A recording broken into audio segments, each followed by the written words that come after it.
the leader of the Booner Pack. I lead from the front.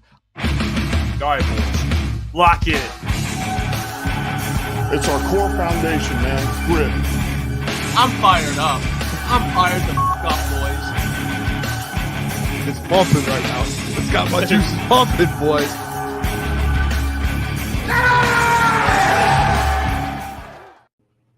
Welcome, everybody, to Crunch Here we go. Time with Jeff, Booner, Lukas, and Gentry. Yeah, this is this lighting. Sun came out. Yeah. Hey, I'm changing, there yet. You I'm look changing fine, up- brother. You I'm look changing bright. up some lighting, and it looks weird, but we're gonna tweak it. But hey, I'm fired up. All right, it's There we go. Tuesday, September 10th. We're getting to that point. Yeah, look at. I mean, this is weird, but okay, we'll adjust. Hey, what's hey, up? bright lights. You're at Madison Square Garden right now. The Yeah. bright lights, baby. How do you handle the bright lights, Jeff Iafrate? Let's see how you handle I'm that. trying. I'm trying right now. I look like I'm glowing. And maybe it's because the Lions just won. You know, we're getting ready for week 2. You know, they're facing the Buccaneers, and we're gonna break some of that down. DoseOfDion will be joining the show as well. I cannot wait for it. I'm actually gonna debut my segment today, boys. I'm excited. I got a segment I'm going to do every week called Iafrate's Impact Players to Watch. Okay. And I'm going to do it every week. It's going to be for the upcoming weekend. I'm going to talk about some players that you guys should look out for. And I'm going to do it today. So I cannot wait for it. But fellas, how we feeling on a Tuesday? All right. A Tuesday in which, you know, it's still victory, I guess Tuesday you can call it. Screw it. We'll go with that. Victory's in the air. Victory's in the Hey. air. It's been a very fine Tuesday, superb Tuesday. Can't wait to talk some ball with the fellas, as usual. Feel great. Tigers are up right now. Tigers are 3 games back. I know it's a football. It's football season. Tigers though are 3 games back of a wild card, and they're up right now to put it to 2 games, I think, or 2.5 games, whatever it would be. Pumped, ready to talk some ball today. We've got a good guest with DoseOfDion. We've got the doc sir. tomorrow, and then we just got someone on Thursday. We've got Tampa Bay Buccaneers fan from Barstool. Stephen Che will be joining us on Thursday. So we've got a packed week for week 2 of football. I cannot wait Shout to get out. this thing started. It's Can't going to be a wait, fellas. big It's going to week. be a great game. I already said this is going to be the game of the week this week around the NFL. Great I know game. I believe it's a 1:00 game, correct?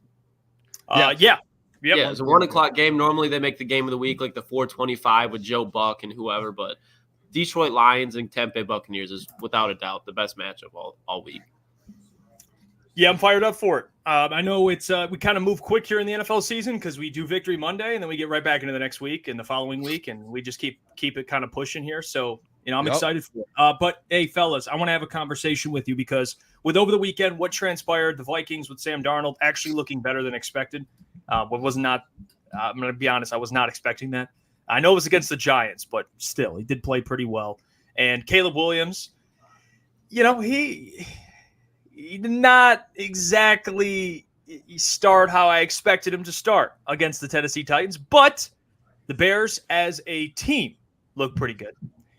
Packers lost Jordan Love. He's going to be out for a couple of weeks, but when he gets back, they're the Packers still, and they're still a threat. I think they're going to roll with Malik Willis. So, you know, at this point in time, I don't think they're much of a threat. Yeah. So, you know, that's a whole nother thing.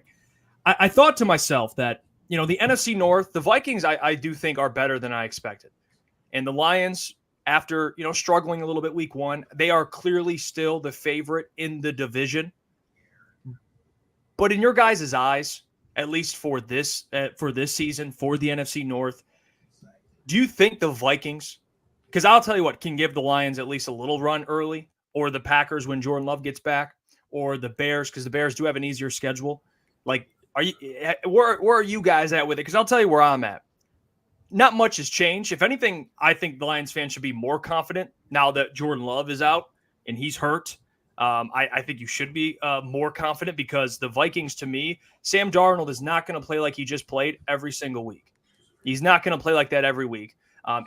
There's going to be times where you're watching the Vikings and you're going, well, who the hell is this guy? You know, and that's what Sam Darnold is. I think he shows games like he did on Sunday, and then he'll have games where he looks, okay, this is why multiple teams have moved on from Sam Darnold. That's where I'm at with it. The Bears, I don't think Caleb Williams is a rookie. You guys know how high I am on Caleb Williams. I don't think the Bears are a threat. Can they steal a game? Maybe, but I don't think they're a threat to win the division. The real competitor to me is the Packers. But for the next couple of weeks, they could very easily be out of the race if they lose these games with Malik Willis. Sure. I mean, that's where they're at. So to me, I'm more confident. But let's get like an NFC North update. What about you guys? Yeah, I mean, the thing with this, we were thinking, I was like talking with you about this today, Jeff.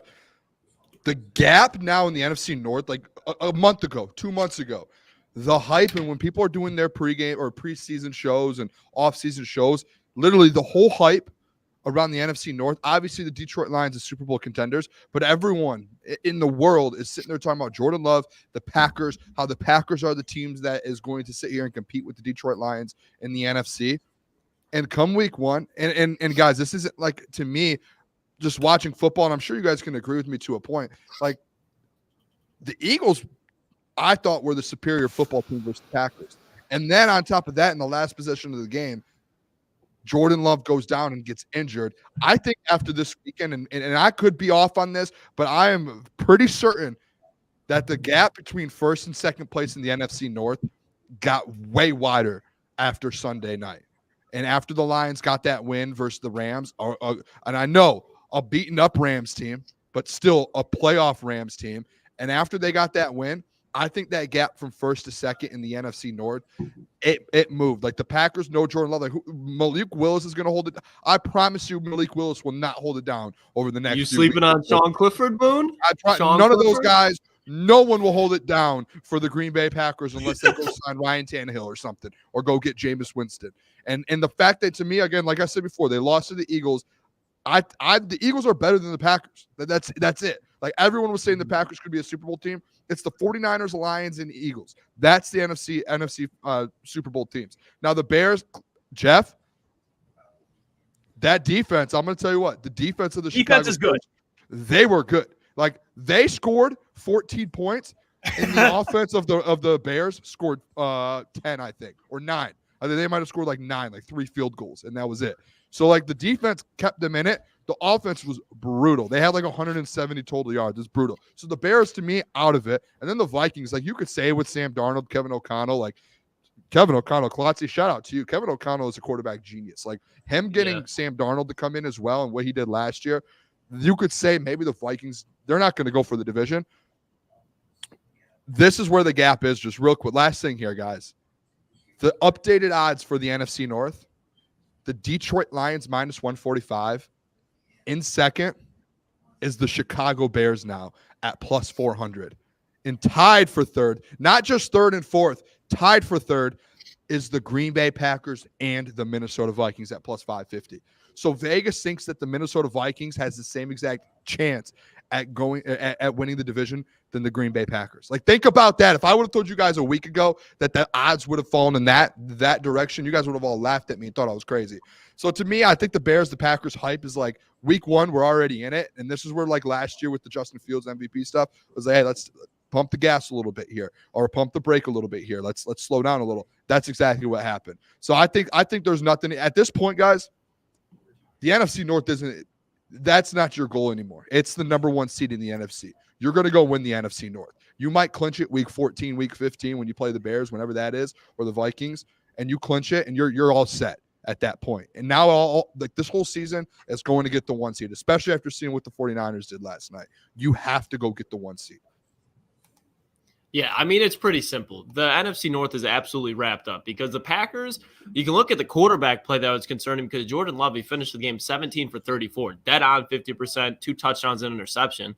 But the thing that everybody thought was going to be better for the Packers this year, especially after losing their defensive coordinator, is that defense. And that defense looked horrendous, especially in the secondary. And Jalen Hurts was playing a bad game, but he was also making big plays that were just like, they looked like what the Lions gave up last year. Like Jair Alexander looked rough. That front seven looked rough. The Packers defense doesn't even look like it poses a threat right now. And that's what kind of created problems for them against the Lions because the Packers would go right down the field, but then they were creating turnovers. Penei Sewell was giving up a sack. Like that offensive line absolutely became a shell of itself on Thanksgiving.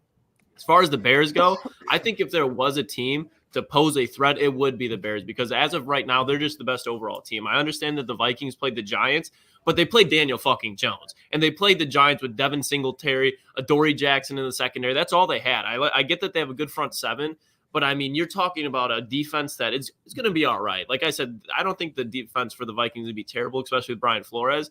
But they're playing against a quarterback this weekend that has thrown more interceptions to the other team than his own team since entering that new contract that he's entered. So this is the highest the Viking stock is going to get. I still think they're going to finish fourth in division, but the Packers play the Colts this weekend. Then they go and they play the Titans, and they play the division game against the Vikings, and they play the Rams. So I understand that it's not the hardest schedule that they're going up against, but with Malik Willis or Sean Clifford, I do not see a way. Maybe the Titans they can beat. But they're not beating the Colts, Vikings, or Rams. And after that, that's probably when we can see Jordan Love be coming in.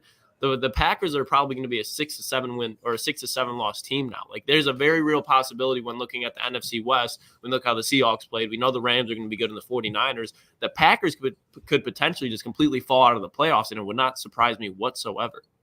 You know what's the reality of it, though? And I just wanted to quickly remind myself, because I looked at the Bears schedule, looked at the Vikings schedule, looked at the Packers schedule.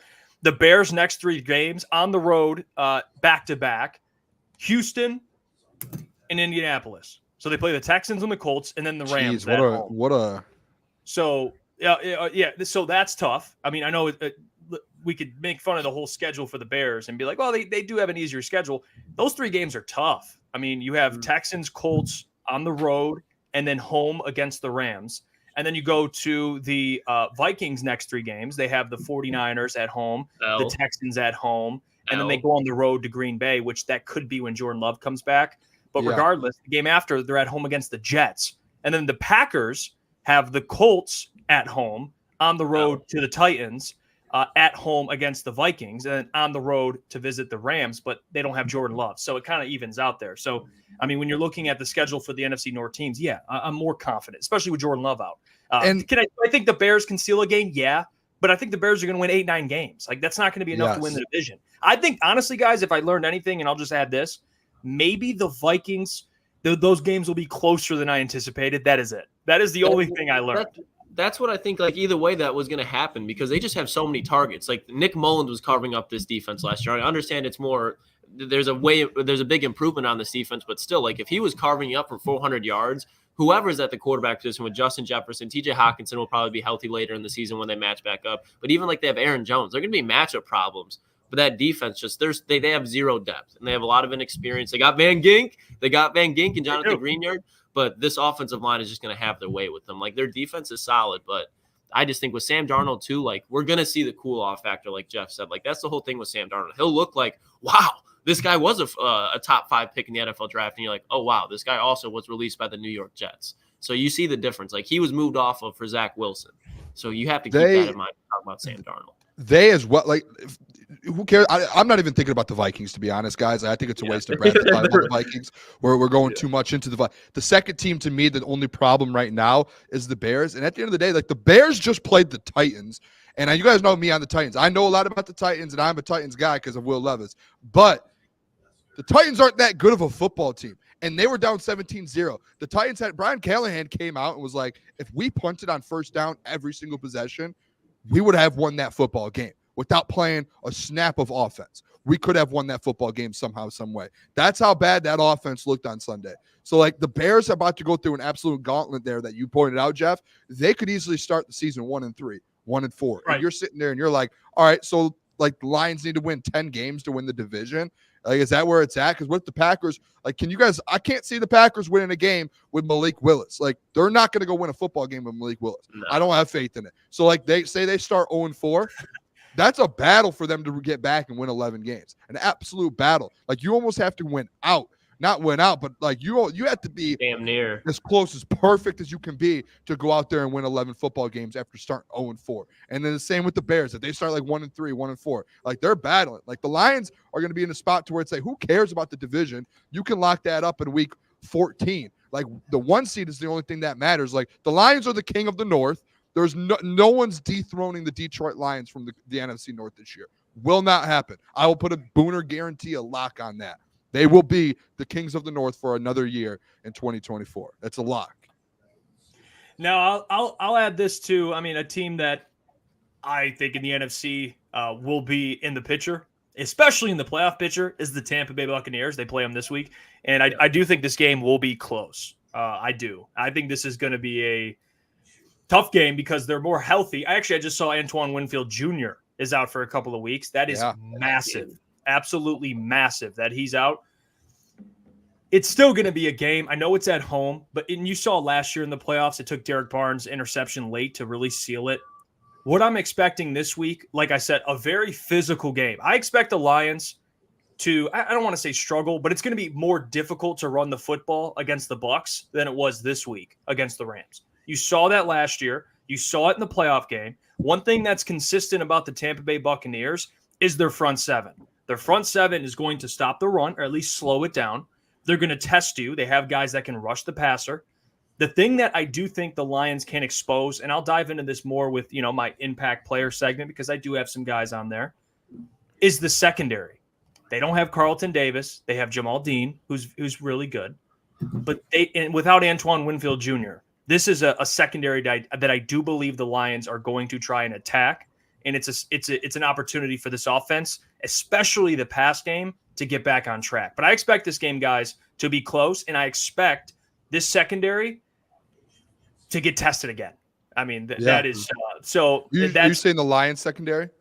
Absolutely, yeah. Okay. Mike Evans, this guy, when Baker's been slinging it. Now, I think they'll hold their own, and I do think there'll be opportunities. Maybe they get a pick or two this week. But yeah, it's going to be. He's not Matthew Stafford. Like, he doesn't get the ball out as quick as Matthew does. But this is a playoff team. I mean, this is a team that I've seen many pick to win their division as well. So it'll be a good game.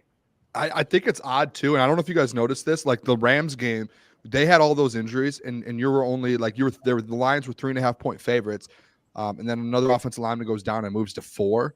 The Lions are sitting right now at 7-point favorites versus the Bucs. Oh, I don't like that. And that to me, and I know 7's an odd number in the NFL, obviously the touchdown, but like it's just weird to me that I feel like the Bucs team. I know Antoine Winfield Jr. is out.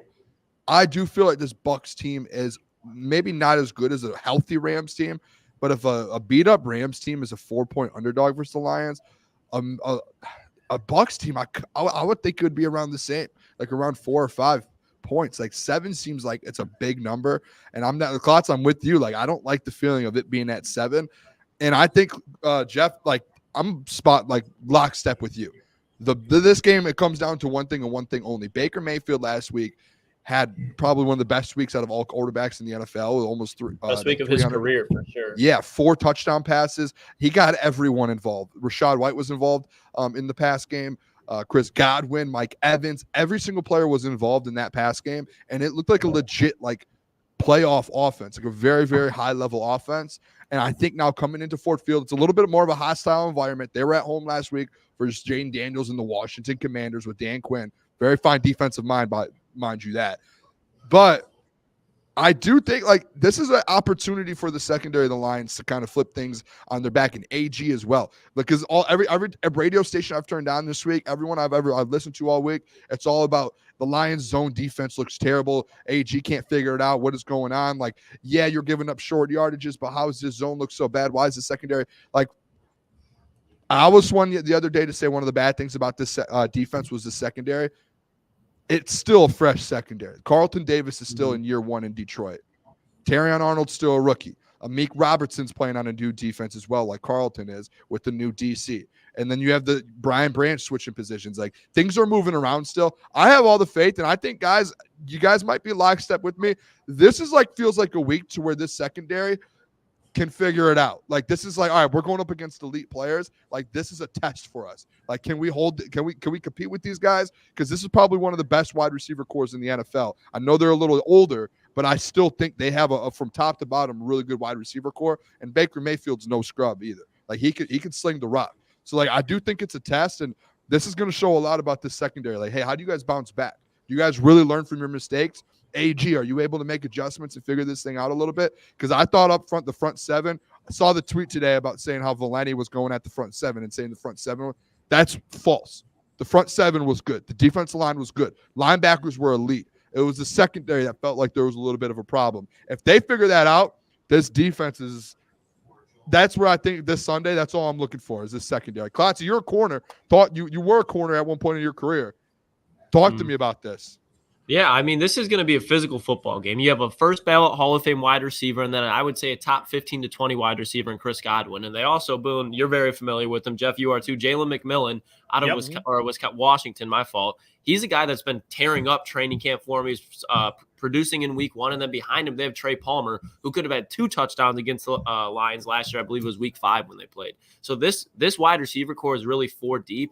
And then up front, as far as their offensive line, to your point, Booner, they're very good, but they need to get home this week, the Lions defensive line. Aiden Hutchinson has to show up. More importantly, now that DJ Reader's in there, Aleem McNeil. This needs to be the game where Aleem McNeil goes out there and says, give me my money. You have DJ Reader in there. The strength of Tampa's offensive line is outside on the perimeter. And we saw early on where the Rams really could have moved the ball down the field is because they had interior pressure with Levi Onwuzurike. Marcus Davenport was going in there. If Baker Mayfield is uncomfortable, which I think there's a very high chance that he was, because there is a difference between the Washington Commanders defense and the Detroit Lions defense, especially this year.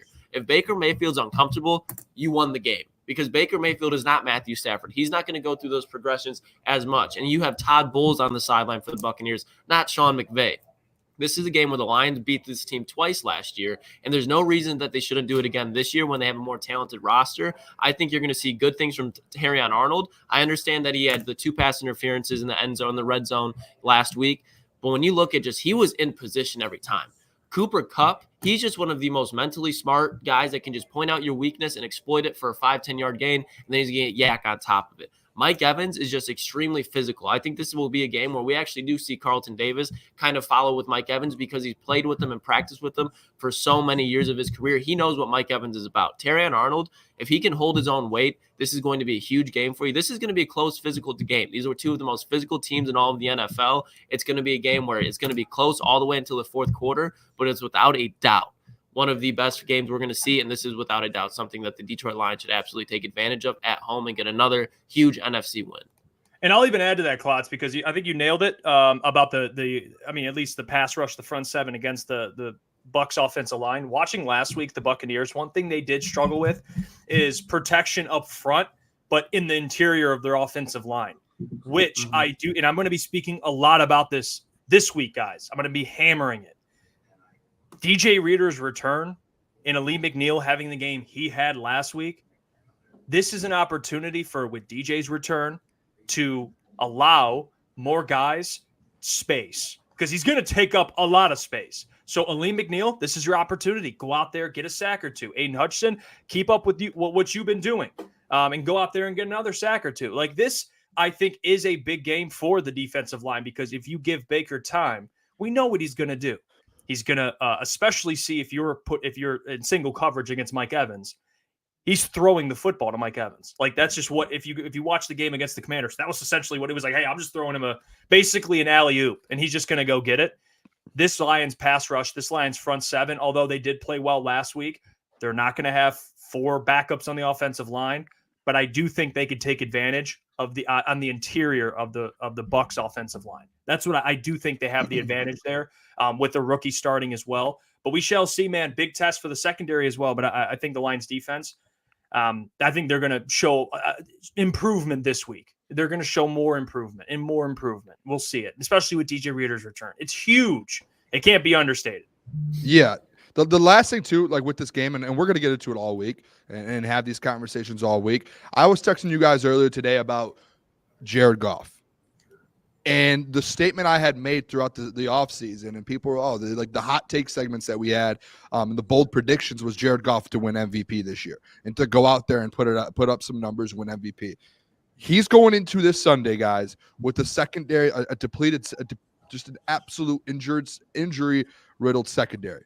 And it is going to be an opportunity for him to go out there and put up some numbers. And last week, essentially, take away overtime. The team, they only scored 20 points in regulation last week. That's not that good for an offense that's supposed to be top 5. And to me, a little bit more so is for me to have the expectations of Jared Goff to win MVP. I'm not going to say worried from what we saw Sunday. He was the lowest graded PFF player. I know we're not big on PFF grades, but when you just look at performances, he was the first one to come out and say, he literally, I had the quote here. He said, I have to be better on cadences and smoother with operational stuff, and I have to play better football. Like, he did not have a good Sunday. And it was not good for the offense. And you could tell that was probably some of the reasons Amon-Ra St. Brown doesn't get involved. Sam Laporta wasn't getting involved. And your star players weren't getting involved because Jared Goff had a bad Sunday. And you don't see that out of him a lot. Like, I went, all right, stats. Are you guys ready for this? Don't usually pull stats. I'll pull some stats out right now. This year, this game versus the Rams that he had, 217 yards, not great. Obviously, you would like a little more. 64% completion percentage, a touchdown, interception, 85 passing rating, and a 38.1 QBR. Not great. Mm-hmm. Not great. And then you go look at last year versus the Rams, 277, 82% completion percentage, a touchdown, 128 passer rating. Like, he had a game last year versus the Rams. And then this year he just kind of laid an egg, and he did not look good on Sunday. And if you take that performance on Sunday night, I went and looked at every single performance he had last year. Oh, what was it? How many games did they play? 17 plus 3, 20 games, all 20 games. That would have been a bottom 3 performance for Jared Goff last season. Bottom 3. One of the worst games that he played all year, all season last year.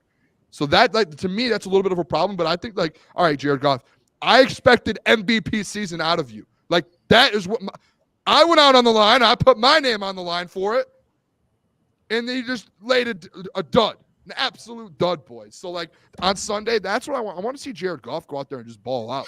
Like, go out there, get Amon-Ra St. Brown the ball, get Sam Laporta the rock, find Jahmyr Gibbs in little flats. Like, figure this out. But, like, Jared Goff, if he played like he did on Sunday night, and I think everyone knows this, if he played like he did on Saturday night, you're not going to go win a Super Bowl. Like, you need more out of Jared Goff. He knows it too. I know he was on 97.1 this morning. He said the exact same thing. He was like, I played bad. Like, I need to play way better for us to be able to go out there and win football games. And I think Sunday's going to be a perfect game at home again. 1:00 game for Jared Goff to get in there, go out there and put up some numbers, go get a win, and show the NFL and the whole league, like, hey, this is what I'm about. Don't forget about me. So that's my expectation for Jared Goff, boys. Like, I'm with you. I'm going to be looking for that. I'm with you. You know what's weird? The more I've been, the more days that have gone by, I'm seeing more and more data being put out. I think, and I don't have, this isn't exact, but the total, at least for every game in the NFL this week, the average passing yards per game is like 188. That was like week 1. And I told you guys yesterday, I looked, and half the league, half the starting quarterbacks didn't clear 200 passing yards. So it's not just Jared. It was a weird week. And that's week 1, and that's how I guess it's trending. And there's a lot of explanations, things you can point to. I mean, if you want to go no preseason, whatever it is. But that's just the facts. So am I going to react and say, Jared was awful? He wasn't great, but to your point, Boone, like this week, just like last year against the Bucs, he played very well. Yep. It's going to be an opportunity to do that. Let's bring on our guest today. Man, big shout out to Dion for joining the program. Love having him on. We get to talk some ball with him, talk some Tampa Bay. So please welcome to the show, DoseOfDion 2.0. You guys can go. Description. Dion, what up, brother?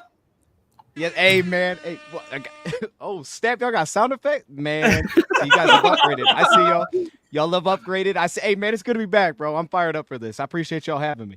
Oh, dude, anytime, man. I want to pick your brain because we're talking Tampa Bay and Detroit Lions. Obviously, I think it's going to be a tough game. The Bucs are a good team. I mean, they showed they're a playoff team, a team that's going to probably contend and probably win their division. They could certainly. Where are you at with this game upcoming this week? And I'll tell you this, Dion, DJ Reader potentially coming back. I think it's pretty much confirmed. I do think this can be a game where Aleem McNeil and DJ Reader together can cause some havoc. And I think the Lions defensive line can really take advantage of the Bucs interior offensive line. And that secondary will be tested, but I think it's a good game for the Lions front seven this week. Yeah, hey, look, man, I'm with you. Like last year, bro, both of these games going into, we won the first one comfortably, but it was going into the second game after having won the first, we were like, this is going to be difficult in the playoffs. And that's just who they are. And I think what you saw week 1 was such a well-oiled machine from Tampa Bay, offense and defense. Like, they look better than almost anybody in the NFL. Some of that was who they were playing against. But they just have everybody returning. And then the pieces that they did add, like even the draft picks, like McMillan was cooking. He was great on the field. He just fits in perfectly specifically, but to your point about the defensive line, like this also potentially opens up an opportunity, I think, to maybe get more takeaways in this game. And to what you said, like, hey, you have really tough matchup one-on-one. This is going to be a beautiful test. Like last week was a good test, but if you're just talking about personnel and a guy like Baker who's just not afraid to just let go and say, I'm going to trust my guy to go win, this is an awesome matchup on paper for that. But I do like the opportunity against Baker to take the football away a little bit more than I did against the Rams. Now, we did, but I just like that on paper a little bit for what you're saying. Like, Tampa Bay couldn't really run the football last season. So if they can start to implement that into their game, which I thought we saw some flashes of in week 1, I think we take that away with our defensive front. I love where that's going to be at. But then also, Baker having that tendency to just let it rip, I think is going to allow some opportunities for some takeaways. Like Brian Branch, I thought he was incredible last week. I mean, there was like a couple little things, but I thought he was incredible last week. So for me, my mic is messing with me. Hey, see real quick. Try unplugging it and plugging it back in. Yeah, Dion, a comment said your mic's faster than JMO. That one got me. It doesn't seem like you're glitching. It's just your mic keeps cutting in and out. You can tell it's just having a hard time connecting. The JMO one got me there. Yeah, it's just probably your mic or probably your. I think it probably is just your mic. I don't think it's anything more than that. That's what I'm thinking. Yeah. Hey, but I mean, you were spitting. I mean, he was cooking. He'll come back. He'll get himself right.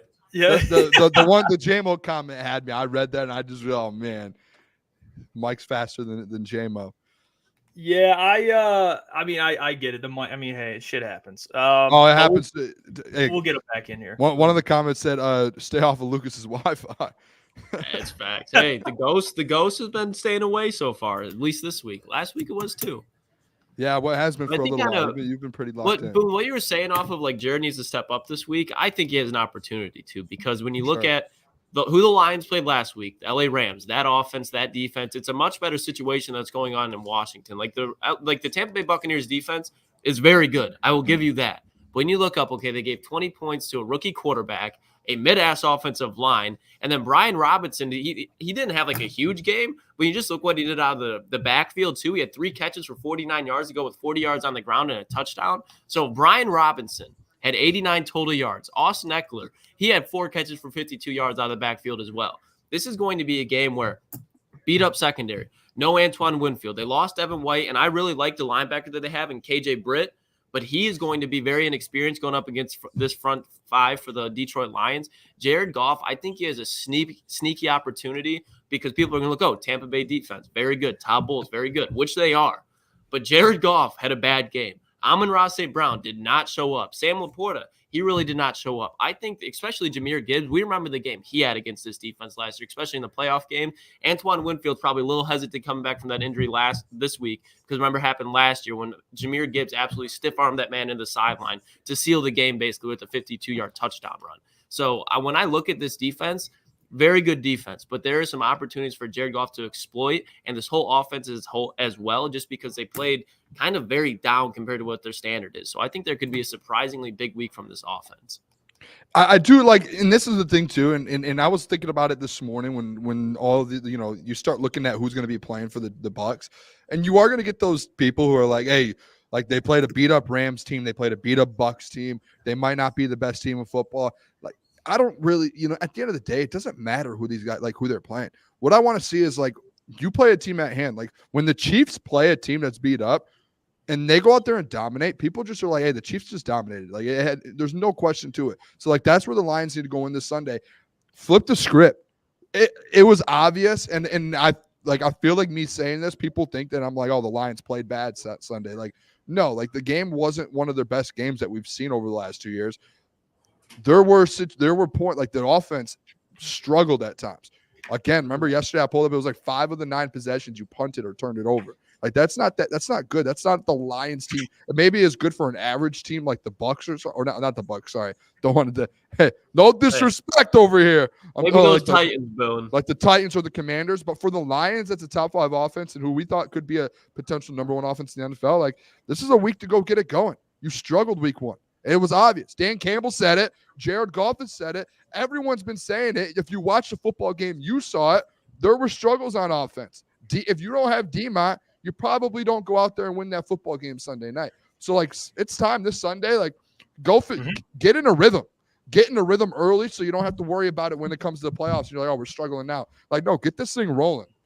Mm-hmm. They have to this week.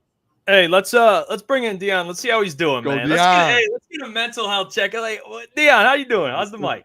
Hey man, we over here struggling. There crazy. it is. No, Hey, you're good. Okay. Hey. I apologize, man. I have that issue too. I don't know what that is. I'm glad we're back. You're good. I wanted I wanted to say something, be like, hey, Dion, but I didn't want to interrupt you. So I was like, I'll let him talk, and then I'll say something. Probably should have just said something. But regardless, hey, Dion, so just cut me off. yeah, I'll just do that next time. But Dion, like you were saying, I want to follow up on that because you were talking, like you were getting to something that we talked about earlier, which is last year Lions struggled to run the football, and it wasn't just the playoff game. They did this in Tampa as well. It's something consistent. The Bucs front seven. How do you at least in your eyes this week, an opportunity for the passing offense? And I know Jameson went off, but Amon-Ra, Sam Laporta, these guys to bounce back. Antoine Winfield missing a couple weeks. I think it's a good opportunity for this passing offense to start clicking again, and Jared to look like Jared as opposed to last week.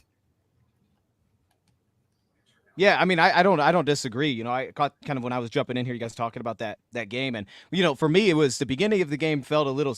It just felt like a little off. Everything kind of just felt off at the beginning there. Like I thought for Goff's sake, one, I felt like his internal clock was just like firing on all cylinders. Like we gave up the immediate sack. You know, we have a blown stunt to get things started with. But then outside of that, like the next drive, it just felt like he was processing incredibly fast, like where it was like, oh, I got to get this ball to my hands, when he had a little bit more time to kind of relax. And then because of that, I thought his eyes weren't always the best. Like it was like he was just kind of caught staring at something, and things weren't just as fluid. Things didn't feel natural until the game kind of rolled along. But I will say the positive flip is, you know, obviously, like you said, Jameson was kind of like here's Jameson last time he played Tampa Bay. And right. In this game specifically for Jared Goff, it was the trust that he had just to let it go. Like he let it rip a couple times. Even the one that he threw that was, you know, kind of ended up double coverage because the safety kind of played him a little bit, but he was willing to just let it go. And I love that because, you know, there were times last year where it felt like, okay, we were hitting the big play, but it was definitely by design. It was like, this is the design to get the ball here. In this game, it was like, hey, you're one-on-one. I'm going to go to that. The safety moved. I'm going to you. And it got to that point where it felt like the DJ Sharks when he was here, and to where Josh Reynolds was just in his own way, that he was just willing to throw it and say, that guy's going to go win for me. So I'm with you. I think it's a much better spot, for St. Brown and those guys to get rolling. I thought LA did a great job. You know, they were blitzing our play action sets, and then they were getting great depth from their linebackers. And I thought they brought some things they did last year that gave us some struggles as well.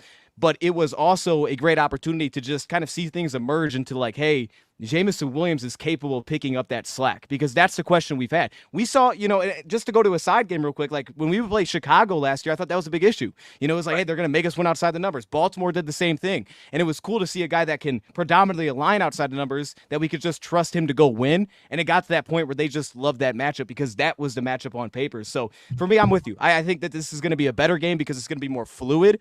But at the same time, Tampa Bay's defense is really darn good. You love Todd Bowles. He's super creative defensively. So it's not like you're playing Carolina or something. Okay, like that. Sorry, Carolina. That was a disaster. I had to bring up Carolina. I had to find a take shot. Hey. I don't know what that was. Tampa Bay's doing thing defensively. Yeah, hey. You had to get one in there. Hey, Dion, it's hard to beat those $1.80. What was it? $1.80 tickets. $1.80. I don't know if that's true or not. I wouldn't even pay $1.80 to go watch the Panthers. You can buy doing it. Hey, Dion, I want other side of the ball, though, on the defensive side of the ball for the Lions. It was something that I brought up yesterday just with the secondary.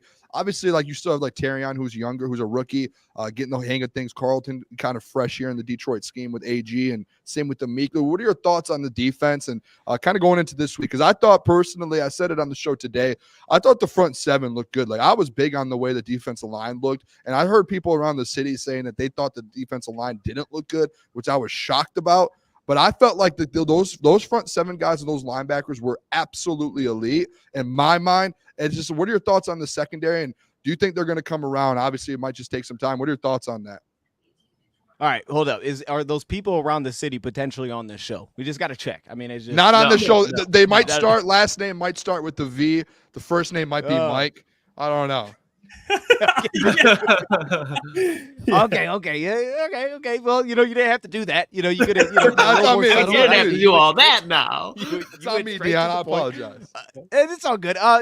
Look, for me, I'm 100% with you. If anything, it was the defensive line was so. Here's the thing that I think becomes the issue there. Just a real quick touch on the D-line is that when you don't get sacks, it's very easy to step back and think the defensive line's not doing their job. Now, I will say I thought LA ran the ball pretty well. And I'll give them credit there. Obviously, they've invested in the interior. They have some dudes in the interior. They got a lot of size, and we got moved around a little bit there at times. It's been great to have Reader in this one. So they leaned into that. They found success. When you talk about pass protection, pass rush, oh my goodness. And it was just everybody. Like, Aiden Hutchinson did Hutchinson things, and it was like, all right, that was expected. But at the same time, everybody else got involved. And to me, coming into that, that was like the biggest advantage on paper was that. And I thought it lived up to it completely. Like, I came in with high expectations and thought, like, this looks amazing. And we are just having everybody get involved in the action here. It's just that this offense is going to get the ball out too fast. They don't take a lot of sacks. And for whatever reason, Stafford's like one of those dudes where a lot of times it just doesn't bother him. And then it did it in a big moment, which was great. But in terms of the pass defense, the biggest difference to me was we made them earn everything this year. And that doesn't mean that they were perfect on everything, but like, let's say we would have gotten out like we did last season. We scored like 3 touchdowns on our first 3 drives. We do that in this game. I mean, this thing might be over early because we made them earn every single touchdown. Their one big play was a drag route that he made after the catch. It wasn't like we were giving shot plays. We were still trusting our guys one-on-one. I thought even more so maybe than last year. You know, we were putting those guys on an island. We did some straight zero coverage, which we didn't do at all last season against this team. So it was a combination of like we're trusting them in these spots, but at the same time, we're still not giving up the big plays. And then in the red zone, they still look good. And I point a lot of that to Aaron Glenn outside of the one where Carlton Davis slipped and fell. So for me, it was a lot of positives. Like this is one of the best. I think this is going to be one of the best offenses in football. I think this is going to be one of the better teams in football, one of the best teams in football. So for me, this was a fantastic showing because you threw the young guys right into the mix and all the new additions. They passed the eye test. Davenport, Carlton passed the eye test for you. And that's all you can ask for because they're proven and they're supposed to do that.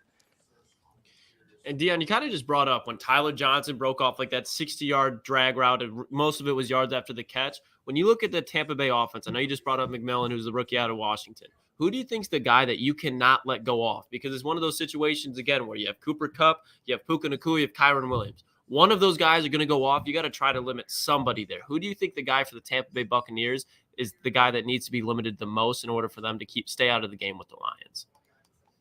That's a good question. So for me, I want to say Mike Evans, but I don't think you can just stop Mike Evans. I mean, that's the matchup to watch, of course, and because I was so impressed with how Carlton played week 1, that I want to see it. I think Carlton Davis could really slow him down if he just follows him around in this game. And he usually does well against bigger receivers. So I think in general, we could have a lot more success than maybe expected on Mike Evans. And what happened, I want to say Mike Evans because what happened last year was seemed like right before half and coming out of the half, they kind of brought their way back into it with just a couple splash plays where it was like, well, dang, that's just Mike Evans being Mike Evans. He just brought him back into it. He brought them to life. And all of a sudden it became a game really quick. So I want to say Evans, but a guy like, Trey Palmer last season where it was more expectation coming into it versus what reality was. But if you remember, he got over top multiple times and he didn't hit him in that game. And he's like the game-breaking piece. So for me, it would be one of those two because I don't really expect the run game to get going.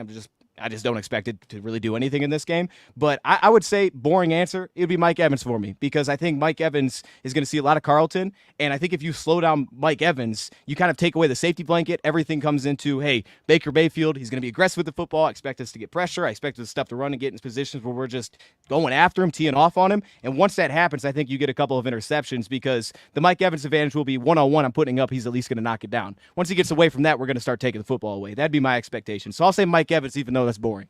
Yeah, well, I agree with that. And we talked a lot about the secondary and the gelling process that takes time. Lucas brought it up the other day, and I thought he was spot on. Give it to the bye week. I think the bye week is a good benchmark to see where the secondary's at. What about you? How much time are you willing to kind of wait and see and be like, all right, if they got to at least look the part by this game or this week? Where are you at with the secondary kind of gelling, and how long? Yeah, no, I love the question. I'm gonna sound crazy. I'm honestly after week 1, I feel like we're there. Like, to be honest with you, hey, look, man, I'm after week 1. I'm like, that doesn't say it wasn't perfect, right? Like Taryn there was a couple up and downs, but I don't know like that I'll get to a point this season, right, where I'm like, he's going against Cooper Kupp and he's gonna take him out of the game. Like, I don't think that'll happen. Yeah. It'll be about like the small breakdowns, but I didn't think it was anything egregious. You had the Brian Branch one on the 4th down where it's like, okay, they're covering the same guy, but it was nothing that kept happening over and over. It was like, oh man, they're getting some really bad spots here. I would say, though, for me, the biggest thing that I was excited for this pass defense is if you look at it statistically with Aaron Glenn, especially like since the second half of 2022, we've had the interceptions. We've gotten a lot of takeaways. Hopefully we get more, but we've gotten those. We've typically allowed a pretty low completion percentage to opposing teams. The issue has been big plays, and then it's been not getting enough, I think, hands on the football. Like, that's been the thing. It's like we might get an interception, and a lot of those come from the safety unit, which I think Brian Branch is just going to take a ton of footballs away this year. Kirby already's got one. But at cornerback, those are the guys that come up with the pass deflections. Those are the guys that create negatives. And really, that's what we've been lacking personnel-wise. Straight up, like, you immediately put Carlton Davis into that, and you feel the impact. Even though you don't get all those clear-cut pass defended, you get the one in the end zone that's incomplete. You get the one to Cooper Kupp early where it's like, well, he was really long. He could have disrupted that on fourth down. That gets us off the field. You felt his impact immediately, and like, oh, he's long. This is different. We don't have this. Even Terrion's DPIs, which one of them I thought was a disaster. We don't have to go down that path, but he still was getting hands on the football. So to me, I look at it as, I think I saw what I needed to see. I think that this coverage unit, gelling in terms of communication, those kind of things, and then like, hey, stepping in a run defense, all those little things, see those come together. But for me right now, what I'm hoping for, it's not to say they're the best secondary. I think that they've checked those boxes, and I'm really confident it's already there for the Lions. Love Hey, it. I want to throw this out there, Dion, just on the offensive side of the ball. I thought it was interesting, and I guess I want to know what your take was before the season going into it on the whole Jahmyr Gibbs, David Montgomery thing, because we were kind of split here on the show through the preseason, and then when this happened on Sunday, where obviously David Montgomery was kind of the hot hand, especially in OT, but it feels like going into this year that they're sticking with like David Montgomery, bell cow back, 15+ carries, and getting Jahmyr in different situations. Do you like that, or do you think they should kind of even it out a little bit more and trying to get Jahmyr Gibbs a little bit more involved? Yeah, that's an interesting point, because to me, the biggest surprise, honestly, was the possession that we scored a touchdown and Jahmyr Gibbs handled the load. It was like him inside the 5-yard line and he kept getting the football. As soon as we get there, I'm like, oh, it's Monty time. And it was like, nope, it's still Jahmyr Gibbs. And it was like, okay, I don't know why they're doing this. It doesn't seem to make sense, but they're doing it and they trust him to do it. And he ended up paying it off, got a big third down conversion. So I thought for Jahmyr Gibbs, it was cool to see that he did the things that you don't think about with Gibbs. Like, he did the dirty work for us when we called upon him to do so. But I think you said it best. Like, and again, people probably don't want to hear that it's the hot hand kind of thing, but I think it's also then coming in with the plan. The way I would look at it as coming in with the plan of who you're facing. Like, for example, we're going to face Tampa Bay this weekend. I think it's going to be a Jahmyr Gibbs day. And that's because, well, really how last year went. First time we played that team, we had basically no rushing game whatsoever. The second time it opened up, Jahmyr Gibbs opened it up. And I think that's just because of how that team is built. They're built through the nose tackle. They're big on the inside. But everything towards the outside gives them some problems. Slower linebackers, that kind of thing. So for me, I look at it as more of like, who are you playing and what are they good at? Like, so, this game when they started going early, they started getting outside those edge rushers versus then later, like you said, Monty just ran it downhill. They felt exhausted and the Lions were just beating them up. But I don't know how to perfectly answer this question, to be honest with you, because I think Gibbs showed the versatility, but I also think that it's really just going to come down to what's the team good at and what are they not good at run defensively. And then you lean into that guy that fits that mold for you. I wanted to, just for the chat real quick, I say Montgomery. It's Montgomery. That's on me, people. It's on me. I'm learning. I'm trying to figure out how to speak over here still. It's on me. I'm just going to say Monty, Monty going forward. All good, Boone. All good. I mean, me, Dion, personally, I would have wished to see a little bit more Jahmyr Gibbs in that game, but at the end of the day, Lions won. I'm not going to complain. I think something that all Lions fans wanted to see was more than 3 catches and 13 yards from Amon-Ra St. Brown. When you look at the secondary from the Bucs, potentially no Antoine Winfield, but they still have a very good front seven. Jamel Dean's still a very good corner, but he's usually on the outside. What do you expect to see from Amon-Ra St. Brown, especially coming off what we all believe is his career worst game so far? It's so weird. It's so weird, by the way. Like, I was thinking about that today, too. I was like, man, it was really like the first half of his rookie season that he had something like this. I don't even know if he did in the first half, but it's been a long time since you just like, yeah, St. Brown's not doing anything. For me, okay, real quick, actually, let me not go back to that because I'm going to forget what I'm going to say. So for me with Amon-Ra St. Brown in this one, I definitely expect him to be more productive just because it's kind of like just bet on it. Like, don't bet that he's going to have 2 games where he's not very involved. That just doesn't make any sense. And also we had guys slipping around like left and right, which kind of threw things off a little bit. But yeah, I think he'll get going in this game because like what you're saying, they're very physical. They're big on the outside. They're big at cornerback there. And even though, again, that's a matchup that you potentially take advantage of their weakness to me is more so in that slot role, which again I think is just going to fit Saint. Like Saint's cool because you can put him out wide and let him go work that matchup, but it's almost like why do that if Jameson's going to cook? You know what I mean? Like in the past, it was like okay, might as well. That's my best bet. But it's like this year, well, Jameson's winning, so I might as well not even play around with it. But I think St. Brown's going to have a much bigger game in this one, just because it felt like early, like I said, like things wouldn't feel fluid to me, and yet felt like he was like the center. It was like, okay, but we still want to get it to St. Brown just to get things rolling. But when things do become more fluid again, St. Brown's just going to thrive because of that, because he'll be kind of a natural fit. Again, I thought here, the LA Rams, man, they did a really good job. Like they played a defense that, you look at it last season we played LA, they really slowed us down in that second half last year. Like they really slowed everything down in the offense, and they made us just find like a couple matchups that actually worked. I think that they just had a really good plan for that again in this one, and we just went to the hot hand, Jameson Williams. But yeah, I expect a big game this week. I think he'll have a big game. Maybe JMO gets one over top, but this will be St. Brown's week. Love it. Good stuff, Dion. We appreciate you so much, man, for joining us, especially on late notice. I hit you up today, and he responded right away. Said, I'm down. I'm going for the boys. Go check out Dion's stuff, man. Great. You guys probably already do, but link will be in the description. Dion, we'll catch you soon, my friend. Appreciate you. Man, I appreciate you. Give me too much credit, by the way. I definitely didn't respond immediately. So I was like, oh, snap, I got to respond to that. It's going to be too late. But I do appreciate y'all, man. Hey, thanks for having me, man. I got you, man. Appreciate you, Dion. Check out Dion, man. Yes, Show him some love. Even though the Mike he was fighting an uphill battle, we got him. Hey, adversity. Yeah, that's all. Hey, that's all. He got back. Second half adjustments. That's all it came down to. What it is. Overtime hit. He needed to make a play. He made a whole drive out of it. So. He did. He did. Absolutely. Hey, we don't stand. It's grit, baby. That was grit what he did. I'm big time from Dion. I would agree with that. And he had the grit hat on. Boone, let's do our segment. Let's do fact or fiction. I can't wait. Shout out to Doc. Shout out Detroit Lions on SI. I love reading Detroit Lions articles and just constantly learning and watching different podcasts and different shows throughout the day.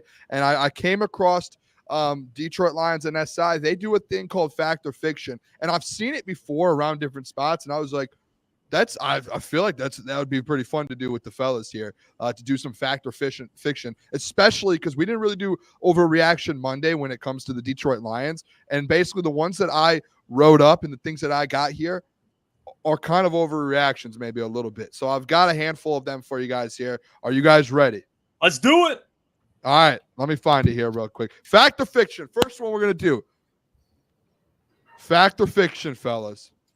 Jahmyr Gibbs, Detroit Lions running back, will still go out there this season and get 1,500 all-purpose yards in the 2024 NFL season after what he did this last week. I think, what did he have? Maybe just under probably like 70, 80, somewhere 70 around or there. 80 yards. He still gets 1,500 yards after seeing what David Montgomery, mind you, did on Sunday night.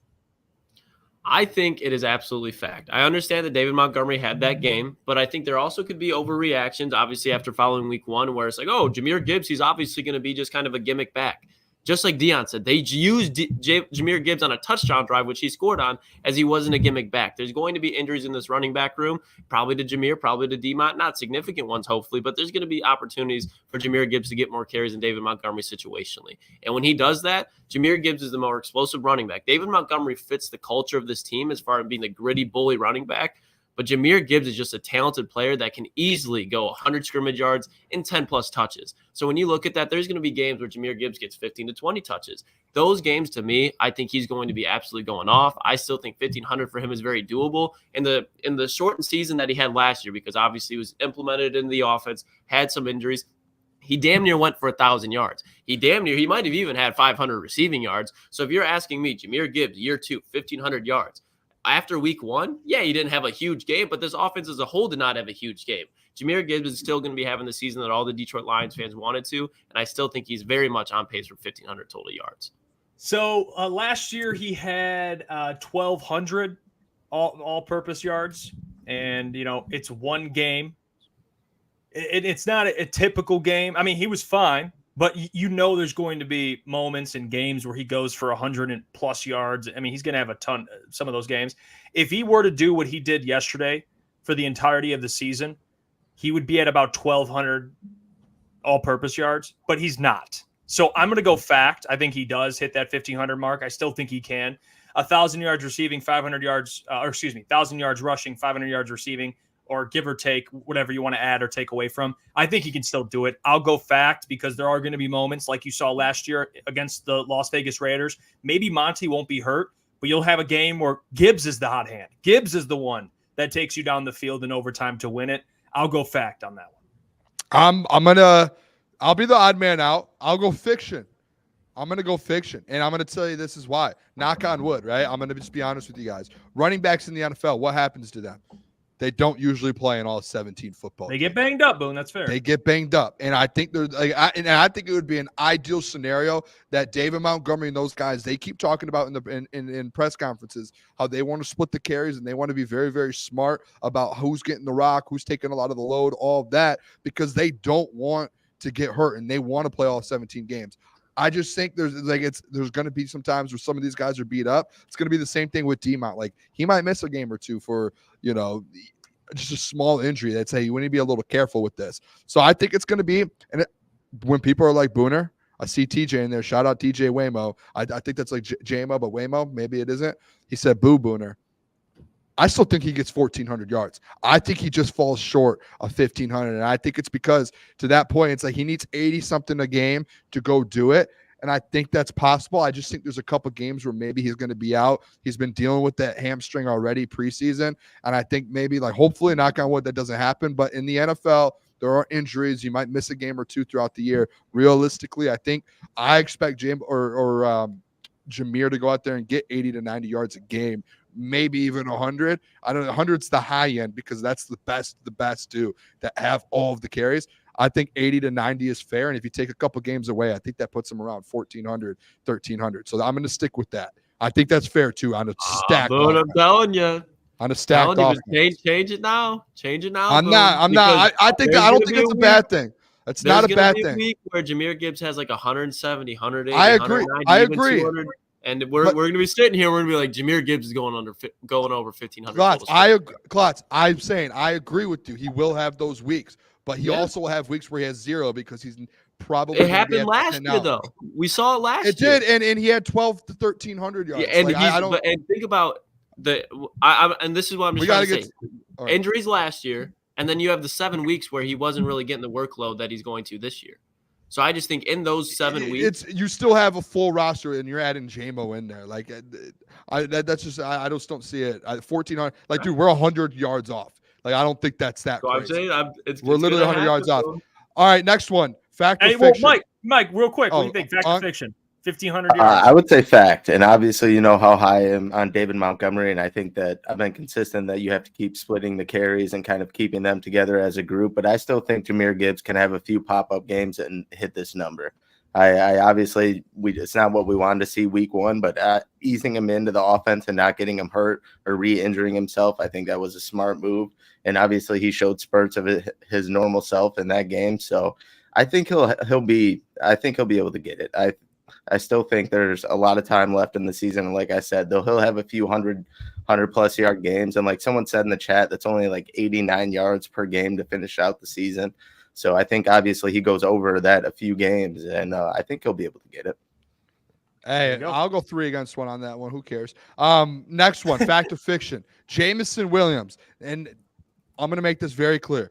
Jamison Williams will be a Pro Bowler this season. And I do not want an answer from anyone in the chat or from any 3 of you guys saying, yeah, he could be an alternate. It's either a yes or no, Pro Bowl or not. Don't want alternate. I want yes or no when it comes to the Pro Bowl. Fact or fiction? Ooh, I got to think. I'm thinking through the NFC wide receiver. Hey, I got you, Klotz. I'll just start it off. I think it's fiction. I'm going to go fiction because I don't think he'll have the production and the opportunity. Keyword opportunity. To be just a Pro Bowler, no alternate. Because you look at this offense, Amon-Ra St. Brown is going to get his. Sam Laporta is going to get his. And with those guys, J-Mo's going to come in, I think, as the 3rd leading receiver, which I don't think you can't – no way he makes the Pro Bowl putting up 800 yards this year, which I think he has around that number. Even if he is on the higher end, 900 yards, he's not a Pro Bowler. So that's where I'm going with it. Alternate, I would never rule out, given you just never know. But straight up Pro Bowler, I'm going fiction this season, given he won't have the opportunities. Yeah, I don't want to say it, but I think it's fiction as well. I think a Pro Bowler, you have to have at the bottom, at least at the floor, 1,000 receiving yards. And I think that's kind of peaking towards what Jamison Williams' ceiling is going to be this year. He's a Pro Bowl-like talent, all-pro-like talent. But as far as production go, yeah, I don't think it's going to be there. Puka Nacua was a surprise because Amon-Ra St. Brown didn't make the Pro Bowl team last year. And he had 1,500 total yards. So I don't think Jamison Williams is going to be in that stratosphere. Yeah. Like, obviously, you want every week to kind of be like last week as far as the play calling goes and getting J-Mo involved. But with, like Jeff said, with all the weapons we have on this offense, you can't expect that. So I think in years in the future, I think he will be a Pro Bowler. But I think as of right now, the way this offense is flowing, I think getting everyone involved is kind of how they run this thing. So I don't think they're going to steer away from that and just give one more person those stats to kind of make them a Pro Bowler. The biggest thing for me is J-Mo just being consistent and being a weapon all year long. So I'm going to go fiction on this one. And I love J-Mo. It's tough for me to say. It is very tough for me to say that.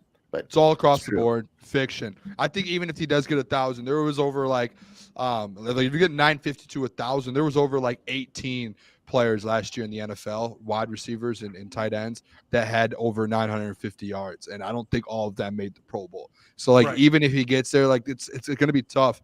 1,000 yards. A couple guys might have to have some down years. You're going to, like, the guys that are making Pro Bowl are probably getting 12 to 1,300, 1,100, and maybe high end 1,000 on some, like, tougher teams. And they're, like, the stars of those teams. So I would say fiction. I think that's fair. I would love for it to happen, though. I think we all could agree. Like, I would love for Jamison Williams to go out there and get 1,000. That would be, or get 1,000 to be a Pro Bowler. Next one. Are you guys ready for this one? Let's do it. ready. The fact or fiction, the Detroit Lions will have a top 10 defensive line in the entire NFL. Ooh. So I'm typing this poll out real quick. I'm going to say it, fiction. What's I'm going to going say on here, fiction. I boys? think they're going to be right outside of it. And obviously, I think for them to move inside that top 10, I think it's dependent on DJ Reader being healthy and the type of impact that he makes. But I think they'll be right outside of it. Obviously, in this first game, you've seen a lot of pressure from Aiden Hutchinson. You've seen a lot of them getting to the quarterback. I would like to see more of them finishing that, more sacks added up. But I think they'll be right outside of it. I think they'll be 10 to 12. But I believe that they could be there. But I still want to see DJ Reader in action with this defensive line. I think top 10's a given. I think top 10, look what they do against the run. They're a top 2 run defense, so just check that off as far as the front line goes for the run defense. So check. And then you look, okay, DJ Reader's now coming in. DJ Reader's not a guy who's made a lot of Pro Bowls in his career. I don't know if he's made any. But DJ Reader's a guy who plays at a Pro Bowl level. Aleem McNeil is definitely a guy who we all expect to go out there and play like a Pro Bowler. And then you have an all-pro type of play with Aiden Hutchinson and Marcus Davenport, who I think we showed he can be very serviceable. And you have Levi Onwuzurike rotating on the inside. There's no reason that this defense should not be a top 10 or a top 10 defensive line. You look at it, they're great against the run. They're elite against the run. They always will be. And they're going to start getting after the passer. We already saw them get after Matthew Stafford, but he was throwing the ball in 2.5 seconds to Cooper Kupp in the flats. So once you play a game like Baker Mayfield that's coming up, you're going to see Baker Mayfield get extremely uncomfortable from time to time in this game, and he's going to have to roll out and try to create a play, which Baker is not very good at, and that's going to result in some turnovers. So this defensive line, I think absolutely top 10, fact. All right, this is what it is. You guys ready for this? Cheers. Top 5, undisputed top 5 defensive line in the NFL. Oh my God. I don't care last week if they were going up against a beat-up offensive line. They were top 3 when it comes to pressures getting to Matthew Stafford. Matthew Stafford was incredible trying to get the ball out and making plays. On top of that, you have Aiden Hutchinson, a top 5 defensive, an edge rusher in the NFL. You have Marcus Davenport, when he's healthy, is a lot of the rankings had him in the top 30. When he's healthy, he can go out there and make plays. Add Levi O there, add James Houston there, and then let's go to the interior where you have 2 top 15 interior defensive linemen in Aleem McNeil and DJ Reader. This is a top 5 defensive line. When they're all healthy and they're all playing at their best, it's top 5. Top 10, I probably shouldn't have done top 10. I probably should have done top 5 to make it a little bit better. Give them top 5. At the end of the season, I will guarantee you guys this defense is going to look like one of the best in the league. This defense will be top 5 in pressures, top 5 in quarterback hits, top 5 in sacks. Book that now. This is going to be a really good defense line in the NFL. Brad Holmes has finally figured it out. Like, it has taken him long enough, and I know it's been a couple years, he has put together a defensive line that you guys can feel comfortable with now. Like, finally, as a fan base, we can look at this defensive line and be like, feel very comfortable with this. This is no longer a questionable a questionable unit. Hey, I'll add this. We confident in the run defense? Yeah. Okay. And I think their run defense will be anywhere from number 1, number 2, or number 3. It'll be in the top 3, top 2, whatever, wherever you want to put them. I think they'll be one of the best run defenses in the NFL. That's one phase of your defensive line. Pass rush. Last year, if you're on the upper end of 40 sacks, anywhere from 46 to 48, I think that's top 10 last year. Could be different this year. They had, I think, 41, the Lions. So did they get better? Yes. Will they have more sacks? Yes. Are they an elite run defense? Yes. When you put those things together, given Marcus Davenport stays healthy, DJ Reader stays healthy, these guys absolutely are a top 10 defensive line. There is no question about it. The way they can defend the run, the way that they will be improved rushing the passer, yes, they will be a top 10 defensive line this season. All right, boys, last one I have here. We're going to the special teams. We've done offense, defense. We're going to special teams. All right, boom. Fact or fiction? The Detroit Lions actually today just signed a kicker. But fact or fiction? Jake Bates will be the kicker for all 17 games this season. Fact or fiction? I mean, the way that he's been hyped up, the way that they committed to him in the offseason, he better be. So it's a fact. I think whether for good or bad, the Detroit Lions are pretty much stuck with Jake Bates because I don't think they have any other faith to put another kicker out there. They probably just do this to keep Jake Bates on edge during the season, keep him on his toes. But I just think Jake Bates, they've locked it in. I think after last week, I know it wasn't the longest field goal, 32-yard field goal to send it in overtime. I don't see any way that it is fiction outside of an injury. Yeah, go on, Mike. I was going to say fact, too. Obviously, he didn't look, he looked scared for his life to go out there and kick that last field goal. But I think over time, and I don't think they'll throw him out in too many crazy, 50-yard situations with, games on the line and stuff. But I think as he hits some few chip shots and kind of eases in, I think his confidence will get right back up, and I think he'll be good to go. So I don't – even though we did sign a kicker today, Joseph, I don't think we're going to be using him. I think Jake Bates will figure it out and get his confidence level up and be hitting sort of the kicks that we've seen him make for the Michigan Panthers. I mean, unless the man hurts his foot, Boone, kicking bombs, he's going to start every single game. That is it. Or he tears his ACL walking on the practice field. He is going to start every single game. All right, knock on wood. But yes, fact, he will start every game and be out there every game for the Detroit Lions, given he does not obviously get hurt. That's where I'm at. Hey, right here, this is where I'm at with it. Fact, Zach Mangolza, all 20 games. He will start all 17 games for the Lions in the regular season and all 3 games because they will have a bye. The divisional round, conference championship, and the Super Bowl. Jake Bates is the guy. Gentry, I'm with you. Yeah, they signed whatever, Brandon Joseph or whoever it was. Yep. Greg Joseph, whoever it was. They bring him in. Brown kicker. Decent kicker. They're going to put some pressure on behind him. Maybe it's just so Jake Bates doesn't have to do the kickoffs and he doesn't need to focus on that and can just focus on field. Who knows what they're thinking with this? Jake Bates is your guy. Dan Campbell said it all along. He said, we're going to keep building the confidence. He had no worry going out there in front of 60,000 Detroit Lions fans kicking a game-tying field goal to go to overtime versus the Rams on opening weekend. I'm all in on Jake Bates. All in. He's going to – and listen, guys, this is the thing. Knock on wood, so it's not in a bad area. He is going to miss kicks at some point this offseason too, or this season too. It's going to happen. So prepare yourselves. It was like the crowd of the people who were mad that he missed the extra point in the preseason. It was like, get over yourself. He's a kicker. Kickers miss kicks. As long as he makes the ones that matter, that's all I'm worried about. Love it. That's all. That's all of them there. We got through all of them. I like that segment, Boone. Hey, good job, guys. Shout out to the doc, man. Was that on SI? Was that on SI? I've seen it around, and then today I was reading some articles, and I saw on SI, it said fact or fiction. I like this doc. I don't know if it was Christian or Doc who did that when I was reading it, but I didn't take the ones that they used. I just made up my own, but it was just the concept. Shout out to them for the concept. Shout out. Well, I'll tell you what, guys. Great segment. Had a lot of fun. I'm debuting my segment, which I'm going to do every single Tuesday, which is Iafrate's Impact Players to Watch. You guys ready for this? I'm going to give you some players that have to and will make an impact this week against the Tampa Bay Buccaneers. Now, this segment brought to you by our good friends at BetUS. So let's get this thing started, okay? I thought about this, and please chime in the chat. Who are some guys that you just right off the bat need to make an impact this week against the Tampa Bay Buccaneers, and who will make an impact against the Tampa Bay Buccaneers? And we have receipts. We'll revisit this segment the next week and see how I did the previous week and trying to guess these guys. We'll start with the first player. This guy undoubtedly is going to make a significant impact this week against the Tampa Bay Buccaneers. And that player is all-pro wide receiver Amon-Ra St. Brown, okay? And I'll tell you why. Last week, career low in production.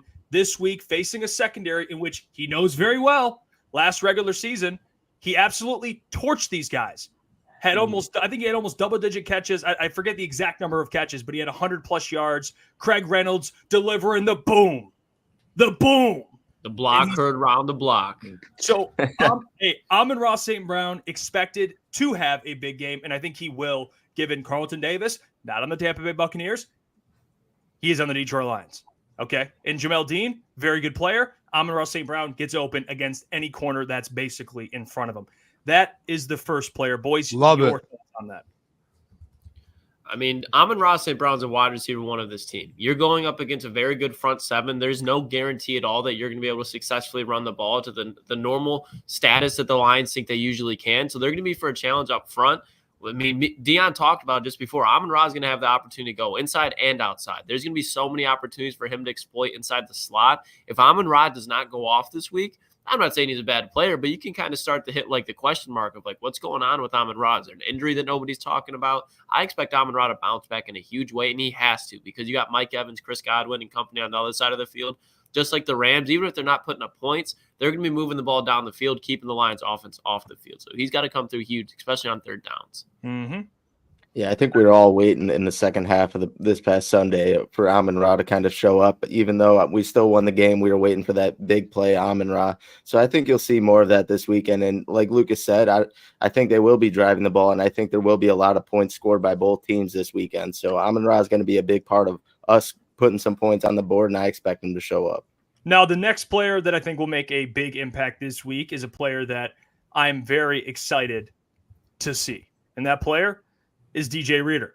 DJ Reader is expected to debut this week. And it's not just because, he's the big free agency signing that is supposed to play. No, there's so much more to it. Ali McNeil last week against the Los Angeles Rams, at least in rushing the passer, didn't quite look like the Ali McNeil we expected him to. But I think with now the insertion of DJ Reader, not only is he going to make Ali McNeil better, he's going to make Aiden Hutchinson better, because he's going to force Baker Mayfield, who likes to scramble outside the pocket, right into Aiden Hutchinson. And Marcus Davenport. Yeah, I said it. Marcus Davenport. He might get out there, he might get a sack. He might get a sack or two. Who knows? Because DJ Reader is going to make everyone's job a lot easier, and he's going to make the secondary's job a lot easier, because if he's making the guys around him better and they're having more success rushing the passer, then those guys on the back end, their job is going to be easier. The guys like Anzalone, Jack Campbell, their job is going to be easier. And I think it's going to be very, very difficult this week to run the football.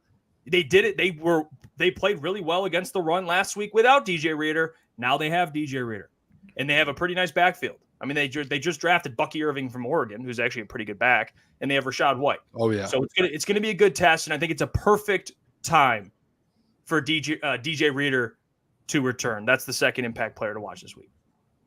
Yeah, DJ Reader, honestly, at the end of the day, like we heard Ali McNeil get asked a question about the double teams and bringing DJ Reader back, what that's going to mean for the defensive line, Jeff. And that's why I love I think he might be the most impactful player going into the Bucs game, because he is coming off the injury. Aiden Hutchinson was getting double teamed every single possession, it felt like. And Ali McNeil kind of spoke about that, saying they asked him, like, what is it like the DJ Reader's coming back, taking the double teams off you? And he was like, hey, they were never on me. It was all on Aiden Hutchinson. So you bring DJ Reader back, the offensive line is going to have to make a decision. Like, there's Marcus Davenport, DJ Reader, Ali McNeil, Aiden Hutchinson. Pick your poison. And probably it's going to either be DJ Reader or Aiden Hutchinson. So Aleem and Marcus Davenport are going to be able to go out there and eat this Sunday. And I think like just the presence, Jeff, like you said, like the presence in the run game and the presence in being able him have one of the best in the league at that position. He just takes space up. And like that's going to be an absolute game changer for this D line. Like we talked about how good the D line looked last Sunday night. It's going to look even better when you add a DJ Reader in there, even if he's on limited snaps. I don't think he will be, because I think if he could have played last week, it would have been limited snaps. I think this week it's like, all right, you're fully back now. Here we go. You're ready to go. DJ Reader, honestly, I know Amon-Ra, he's going to have a bounce back week, and we know the impact he makes for the Lions offensively. But I just think DJ Reader on a defense that's looking to be top 10, and you need this defense. Jeff, what was the stat? You remember early in the offseason, you brought up the stat, like you need to get to a certain amount of sacks, or you have to be top 5 in sacks to win a Super Bowl, or whatever that was. Yeah. Like you need DJ Reader to go hit those stats and those landmarks to go win football games and win a Super Bowl. So hey, 2 for 2, Jeff Iafrate. 2 for 2, baby. That's what I like to hear. And I want to address that, the limited snaps thing. Let's just say hypothetically he's out there for 20, 30 snaps. Let's just say in a hypothetical world. Him even not being at 100%, like let's say he's got to shake the rust off, his presence on the field, even if you're not gonna measure DJ Reader by numbers, you're not gonna measure him by statistics. You're gonna measure him by his 300+ pound frame in what he does to opposing offensive linemen. They're going to double team him, even if he's not at his best. And you got 100% Aiden Hutchinson, 100% Aleem McNeil, and I hope 100% close to Marcus Davenport getting let loose. So it's not even about necessarily how he's going to play statistically. It's his presence that I'm excited to see. That is why I put him in here. The presence. And Levi O, another one. Because if he's out there, at DJ Reader, it doesn't matter who he's playing with. He makes everybody better. So that's why I put him in here. Let's get to the last one. This one, I'm very, very confident in. And this one, it's going to be more personal for him. Mm-hmm. And that is Carlton Davis this week. Another player to watch because of the assignment he's going to be given. He's going to be given Mike Evans. There is no debate. Mike Evans and him are going to be squaring off. Okay? And that is how it is. Carlton Davis, very familiar with Mike Evans. Played in Tampa Bay for a long time. Okay, and now you have Mike Evans going, who last week was pretty much unguardable in the red zone. He had 2 TDs. This week now, Carlton Davis, lengthy. I think he matches up with him. He's very familiar with them. Aaron Glenn knows this. He's going to make sure that Carlton Davis stays with Mike Evans. His task this week is covering a guy who is basically a basketball player at the same time. I mean, he's 6'5". He's a red zone threat. He's a big play threat. They'll probably have a safety lurking around as well. But Carlton Davis is going to have a big, big assignment this week, and he's going to have to hold up, and he's a player that I think will hold up this week. So Carlton Davis, another guy that, given big assignment, a lot they're going to ask of him with his experience. He's been in the league. And something that's been a trend with Carlton Davis, he tends to have more success against bigger wide receivers. Smaller guys give him issues. I think this is going to be a matchup to watch on Sunday. I can't wait for it. It's huge. Yeah, and to be honest, this was my favorite of all the three. Obviously, you brought up the connection to him playing for them, obviously coming here to Detroit. But Baker Mayfield looked damn good. Shout out to Boone. He's been gassing up Baker forever. And him and Mike Evans' connection looks like they picked up right where they left off. And Mike Evans might be one of the most underrated wide receivers ever. He's been getting 1,000 yards forever. But games like this is why you brought Carlton Davis here. You went out and you acquired your cornerback one for him to have back-to-back big matchups like this, facing great wide receivers, and for him to show up. So this is going to be a true telling point. Obviously, it's still very early on in the season, but games like this is why you brought Carlton Davis here, and he's going to show up. Obviously, you're not going to completely shut down Mike Evans, but limiting him whatever way possible and disrupting the connection between him and Baker Mayfield will ultimately help you out and win this game. Mm-hmm. Love the list. This is – yeah, I would say all three guys. I think it's hard to be able to pick out a handful of guys like the biggest impact in the game. Like, I love all three of these guys, and two of them on defense, and I think the defense needs to step up. And realistically, Jeff, like offensively, if you had to pick a guy that it's like, hey, you need him to step up this next week, I would say Amon-Ra St. Brown out of anyone. Like, Sam Laporta still had 40 yards, 4 or 5 catches for 40-something yards.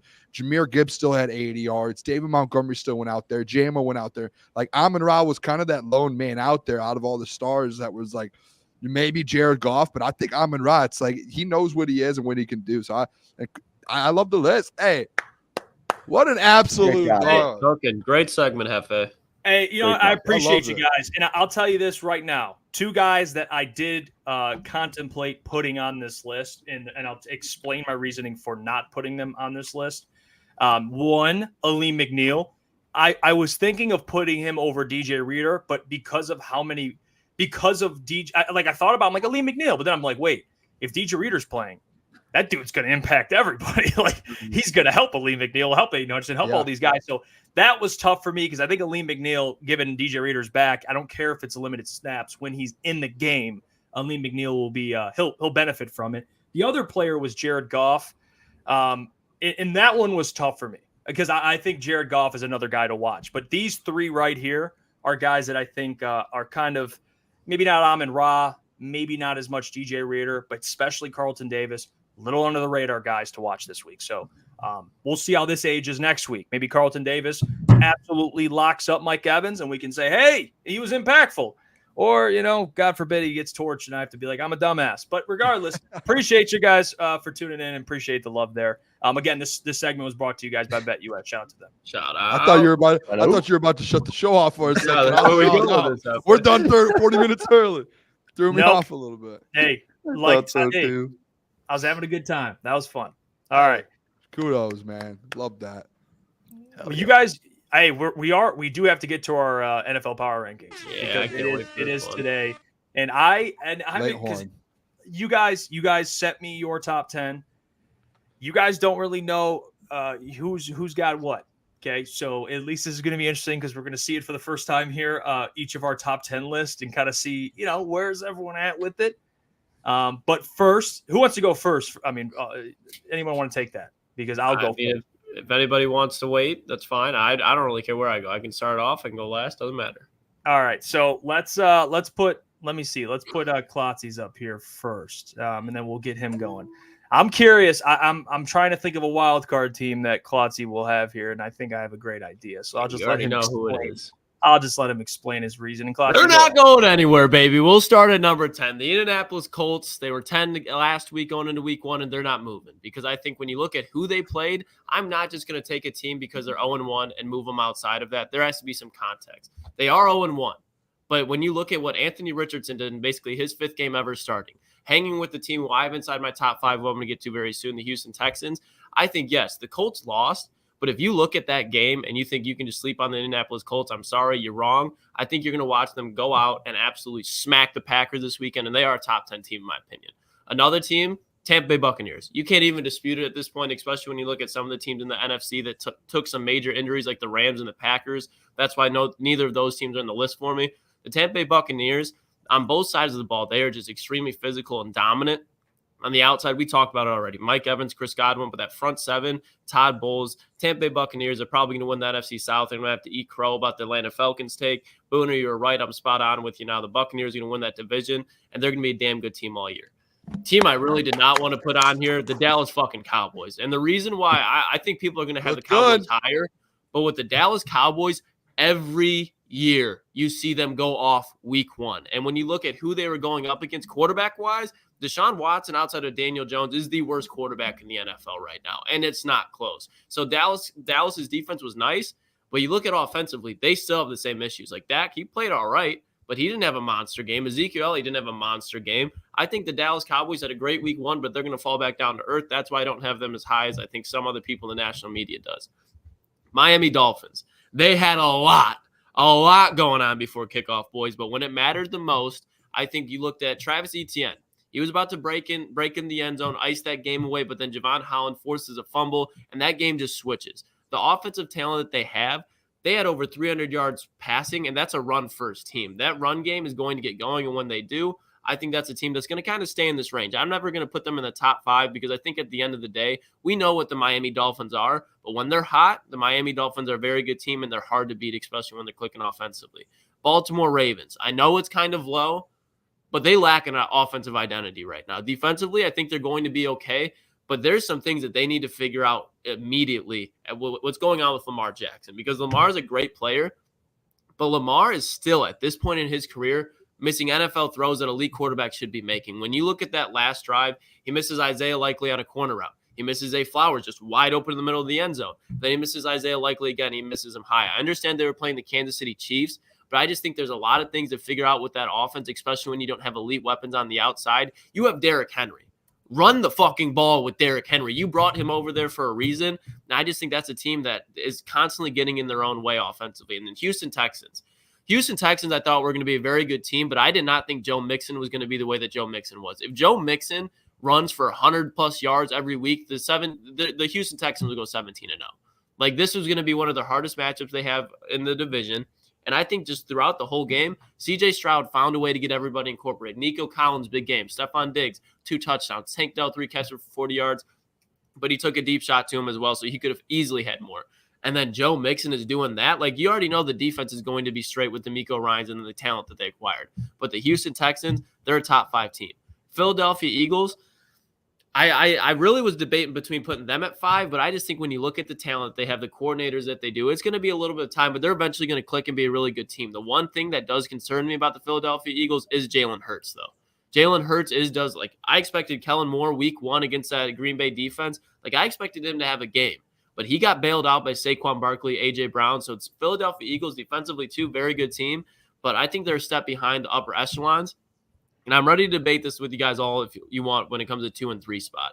Because I think the San Francisco 49ers and the Detroit Lions, both the powerhouse of the NFC. But if you look at that game last night against who they played in the New York Jets, specifically the defense of the New York Jets, and Jordan Mason having over 150 yards, he had more yards by himself than Jahmyr Gibbs and David Montgomery did combined. You look at, okay, the Rams and the Jets, they're offensively, like I could see you giving the edge to the Rams because Matthew Stafford played a better game than Aaron Rodgers. When you look at, okay, the 49ers defense absolutely dominated that offensive line. Aaron Rodgers, they shut down Breece Hall. He had the big run late in the game. But that San Francisco, in my opinion, at least week 1, they are the most elite team in the NFC on both facets of the ball, and they didn't even have Christian McCaffrey, who's going to be returning soon. Brandon Ayuk only had 2 catches. He had 2 drops. He's going to get going again. 49ers, to me, they were the more dominant team week 1, and the Kansas City Chiefs are going to stay at 1 for me, boys. Like, they're not going to move until they don't look like back-to-back Super Bowl champions. That's my order. I understand where you might pick it apart, but that's just where I stand with it, fellas. Okay, guys, we can't keep letting him get away with this. Like, I just have to. I mean, the Colts. There's better football teams in the NFL right now than the Colts. Who do you think, Boone? Well, I have my top. We all have our top 10 list. I'm sure you're the only one with the Colts that are in the top 12. Fair. He's loyal. He's loyal. He is loyal. It's one of the. And it gives me what's the guy that I hate that I made a hate segment about for 17 straight weeks last year. I forgot his name because I hate the guy so much. I don't remember what's his name. They're 0-1 right now. They're about to beat the shit out of the Packers, and they're going to go on a roll. I'm telling you, this is a very good Malik Willis Packers. That's going to be real. What I'm saying is they just played a top 5 team in all of football. I think we could all agree with that, and they lost by 2 points. They had a 2-point conversion where they're literally this close from getting. So my whole thing is if they win that game, everyone around the nation unanimously would have the Colts in the top 10. But they lose that game by 2 points. But they did it. 5th start, and he's going to continue to get better. The Colts are a top 10 football team. I love your point. Like, I agree with you. Like, they're on their way up. That is not a lie. But when, like, again, top 10 teams, it's not, hey, what teams are about to be good? Oh, no, this is like, who's good now? The Bills. Yes, they are. They're very good right now. What are we talking about? The Bills just lost or beat the Arizona Cardinals at home by 7 points, and it got close. They didn't win. You're telling me the Houston Texans. You just like the Colts. The Rams. The Rams. The Rams just lost Puka Nacua. They would beat the Colts. They would beat the Colts this Sunday. They didn't last year.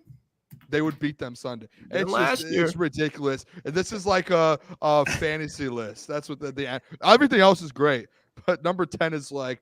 Hey, I still don't remember the guy's name that I'm thinking of over at CBS that just puts teams Pete in. Prisco? Pete Prisco, just to fit his Shoving, narrative. like the Bears. Like, he picks guys. He'll pick like the Packers to win the NFC North in June. So all year long he'll have the Packers over the Lions, even when the Lions are better, just so it looks good for him. I'll tell you what. Here's my list. All right, and I think I did a pretty good job with this list. So let's break it down for the people. All right, let's start. Number 10. The Los Angeles Rams, okay? I know they have injuries. I understand that. But when you look at what they did on Sunday night in primetime, Matthew Stafford, still the best quarterback in the NFC. Sean McVay had an excellent game plan. They fell short with all the injuries they sustained. I still think they're going to contend for their division, okay? And I still think they're a good team. And they just showed that even with the injuries. Like, I think, we can look at that game and say, well, the Lions beat the Rams not playing their best. How impressive. You got to give credit to the Rams for fighting in that game. I mean, they outplayed the Lions. They just did, and they still lost. So I got to give the Rams credit for that. I think they're still a top 10 team. 9, I have the Tampa Bay Buccaneers. I mean, did I expect that after week 1 I'd have the Bucs there and not the Falcons? No. But the Bucs look very, very good, so they have to be in that top 10. So I have them at 9. At 8, I have the Miami Dolphins. So Miami Dolphins, it's weird. They're like the fastest team in the NFL, but Tua Tagovailoa and the Dolphins offense doesn't travel to anywhere below 70 degrees. So I don't really know how to measure it, but right now I know they're explosive. I know their defense is better, so they have to be a top 10 team. Number 7, Dallas Cowboys. I hate doing this because I had the Cowboys missing the playoffs, but damn, they look good.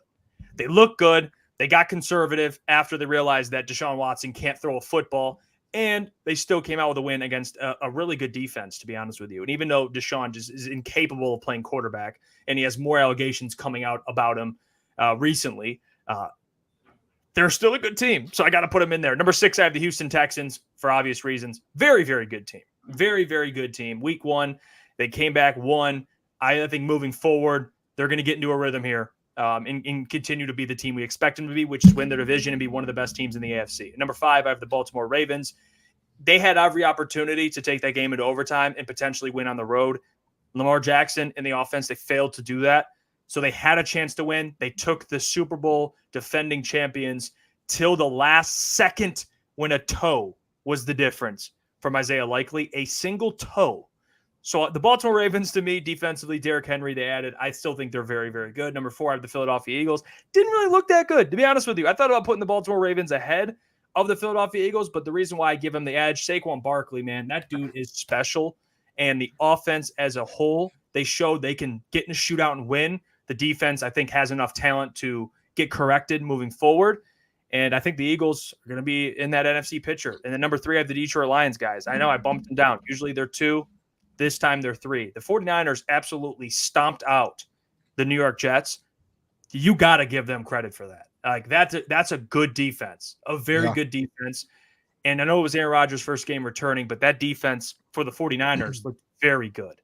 Very good. And I know the Jets struggled getting to Brock Purdy, but that really says a lot about their offense. I mean, how they were scheming. Kyle Shanahan, his offense, and they're running the ball without Christian McCaffrey running it well. I mean, it was impressive. They won without C-Mac too. It was great. So I put them at 2, Lions at 3, and then, of course, like you said, Klotz, no question really. Chiefs at 1. I mean, until they're dethroned, I don't really have another X. I mean, it's kind of a no-brainer at this point. So that's where I'm at, but that's my top 10 list. Love it. I respect, I'll say this. I do like the Rams. I don't have the Rams or the Colts on my list, but like if I had to pick out, the Rams is good. The Bucs, congratulations, fellas, on hopping on the Bucs train. I welcome all the NFC South Bucs followers come on board. Dolphins, love that. I like the list. I don't think it's bad. All right. The only thing that I was kind of surprised about was having the Cowboys at 7. Obviously, they had a big win over the Browns, but I don't think their offense looked that great by any means, and I'm not going to give them too much credit because Deshaun Watson is Deshaun Watson at this point, but I still think they deserve to be in this top 10. I'm just surprised you have them at 7.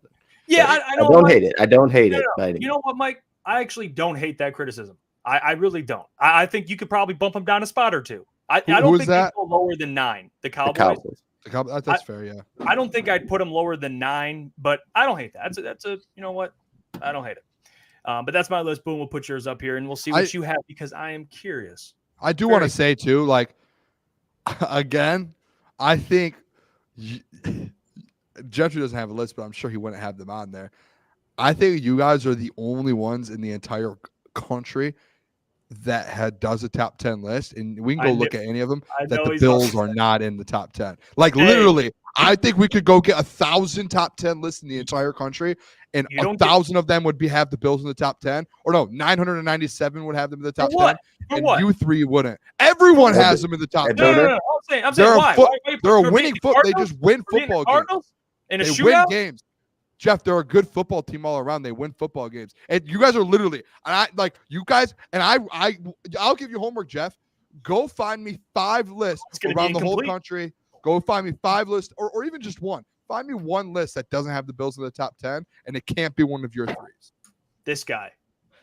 Hey, Boone, before you go, I want to, because I don't have a list made for me, but my 1 through 6 was exactly the same as Klotz. And then my 7 through 8, I had the Bucks at 7, Dolphins at 8, Cowboys at 9. And then at number 10, I had the Bills, Boone. Talk to me on! Let's go! How about that? Respectable. It was an impressive win. They battled back against the Cardinals. Whose offense, James Conner, looked elite. Looked like he picked off. He was one of the best running backs to end the season. Yeah. So Josh Allen went out there, kind of did the whole damn thing by himself. Obviously, I'm not too confident in the defense moving forward. I'm still not too confident with the offense moving forward. To be honest, I still think they'll face some humps. I don't know how those wide receivers will hold up over time. I still think they need to add maybe a few more weapons. But as of right now, Boone, the week 1 performance had me put him at 10. Yeah, if you have a top 3 quarterback in the NFL and he's playing at that level and you have just a little bit of a support staff, like on offense with James Cook, Shakir, Keon, Dalton Kincaid, the offensive line's not bad. Like, at least on offense, you're going to go out there and have a chance to literally win every game. There's a top 10 list. Herd hierarchy, no Bills. Who is it? Hurt? Herd, yeah. Hurt? All right. Oh, 1. All right. Go look at every other list. Like, hey, I don't use, you know what? Boone. I'm sick of that. I don't use any. No, it's unbelievable. Why don't anyone? You know what? We had this argument. No, we had this argument about the Falcons. List. Hey, Jeff, we had this argument about the Falcons and the Bucks. Guess what happened a couple weeks later? You guys are like, oh, Booner, you're right about the Bucks. Just give it a couple weeks, and I guarantee you within the next 5 weeks, you'll have the Bills. In the next 5 weeks, you'll have the Bills in your top 10. What about those Jaguars? What about those Titans? That's fair from you. What about all these teams that you went off? That's fair from you, Klotzy. That's fair from you, Klotzy. That's fair from you. I'll give you that, Yeah, Klotzy. what are we doing here? Bro's taking a victory lap after 1 week. I'm just saying, in the next 5 weeks, at some point this season, you guys will have the Bills in your top 10, and you have to do it. I could be, but it's not going to be coming off a 7-point win. They could have easily had a tie game with the Marvin Harrison streaking down the field. You had the Colts. Yeah, dude, he was so wide open. The Colts, who lost to the Houston Texans by 2 points. The Bills at home beat the Arizona Cardinals by 7. 30. If you have the rant, like I respect 30. The rant. Like if you're gonna go, I didn't even really get to finish, Bill. And I started talking, and you're like, timeout, 30. So what I'm saying is, Josh Allen, great game.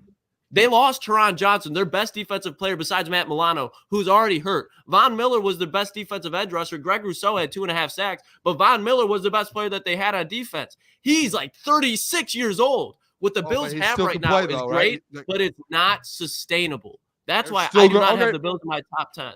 They'll be in the playoffs, just like how you guys said they won't make the playoffs. They will. And by the way, too, if you want to say the Colts in your top 10 because they beat they lost to the Texans at home, mind you, in Indy at home, right? You probably should have the Rams in your top 10 because they almost beat the Lions on the road. Who did the Rams lose? Who did the Rams lose to? Hold on. Let me finish. I'll let you finish. To your point, I'm just saying this. To your point, the Colts are in your top 10 because they beat a top 5 team. You have the Lions at 3. No, yeah. You said that they could have. They were 1 possession away from beating them in Indy at home.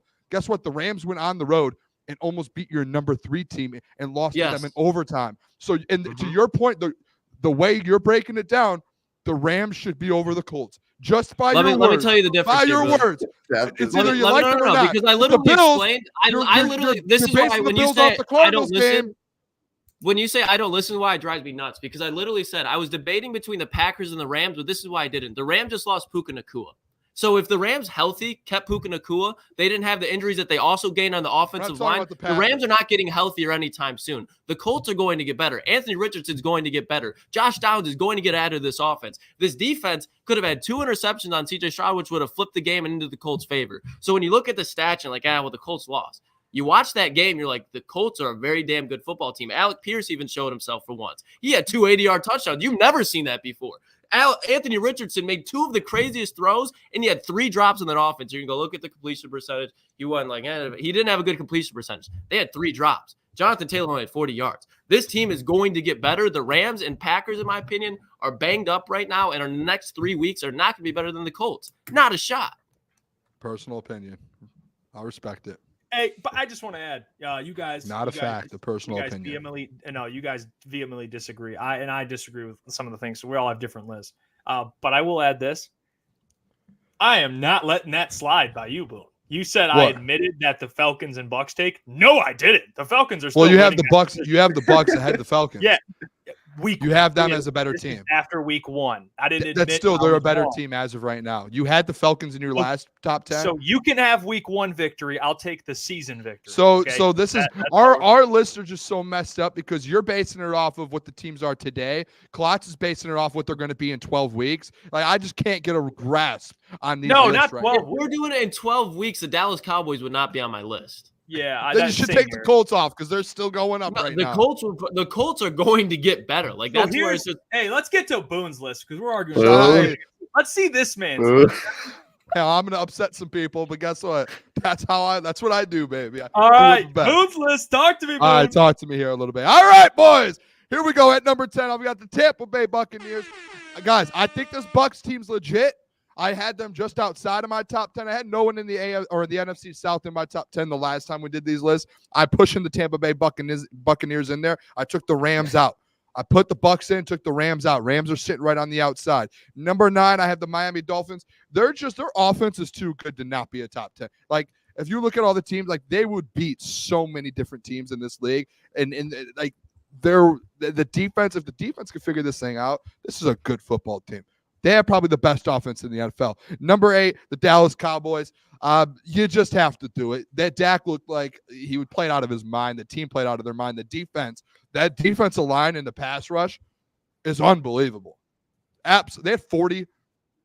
Guys, the Lions had 27 quarterback rushes or whatever, or pressures. The Dallas Cowboys had 40. 40. That's unbelievable, boys. Number 7, I will respect real football. You guys might think, oh, Booner's not a ball knower. Klotz is the ball knower. The ball knower today doesn't know ball. I do. The Buffalo Bills should be in the top 10. They're number 7 on my list. I'm sticking with it. And you know what, Klotzy? Believe me later, buddy. You'll see it. All right, number 6 is the Baltimore Ravens. I wasn't that high with what the Baltimore Ravens did, to be honest. The Lamar Jackson situation. Like, he single-handedly lost that football game multiple times down the stretch.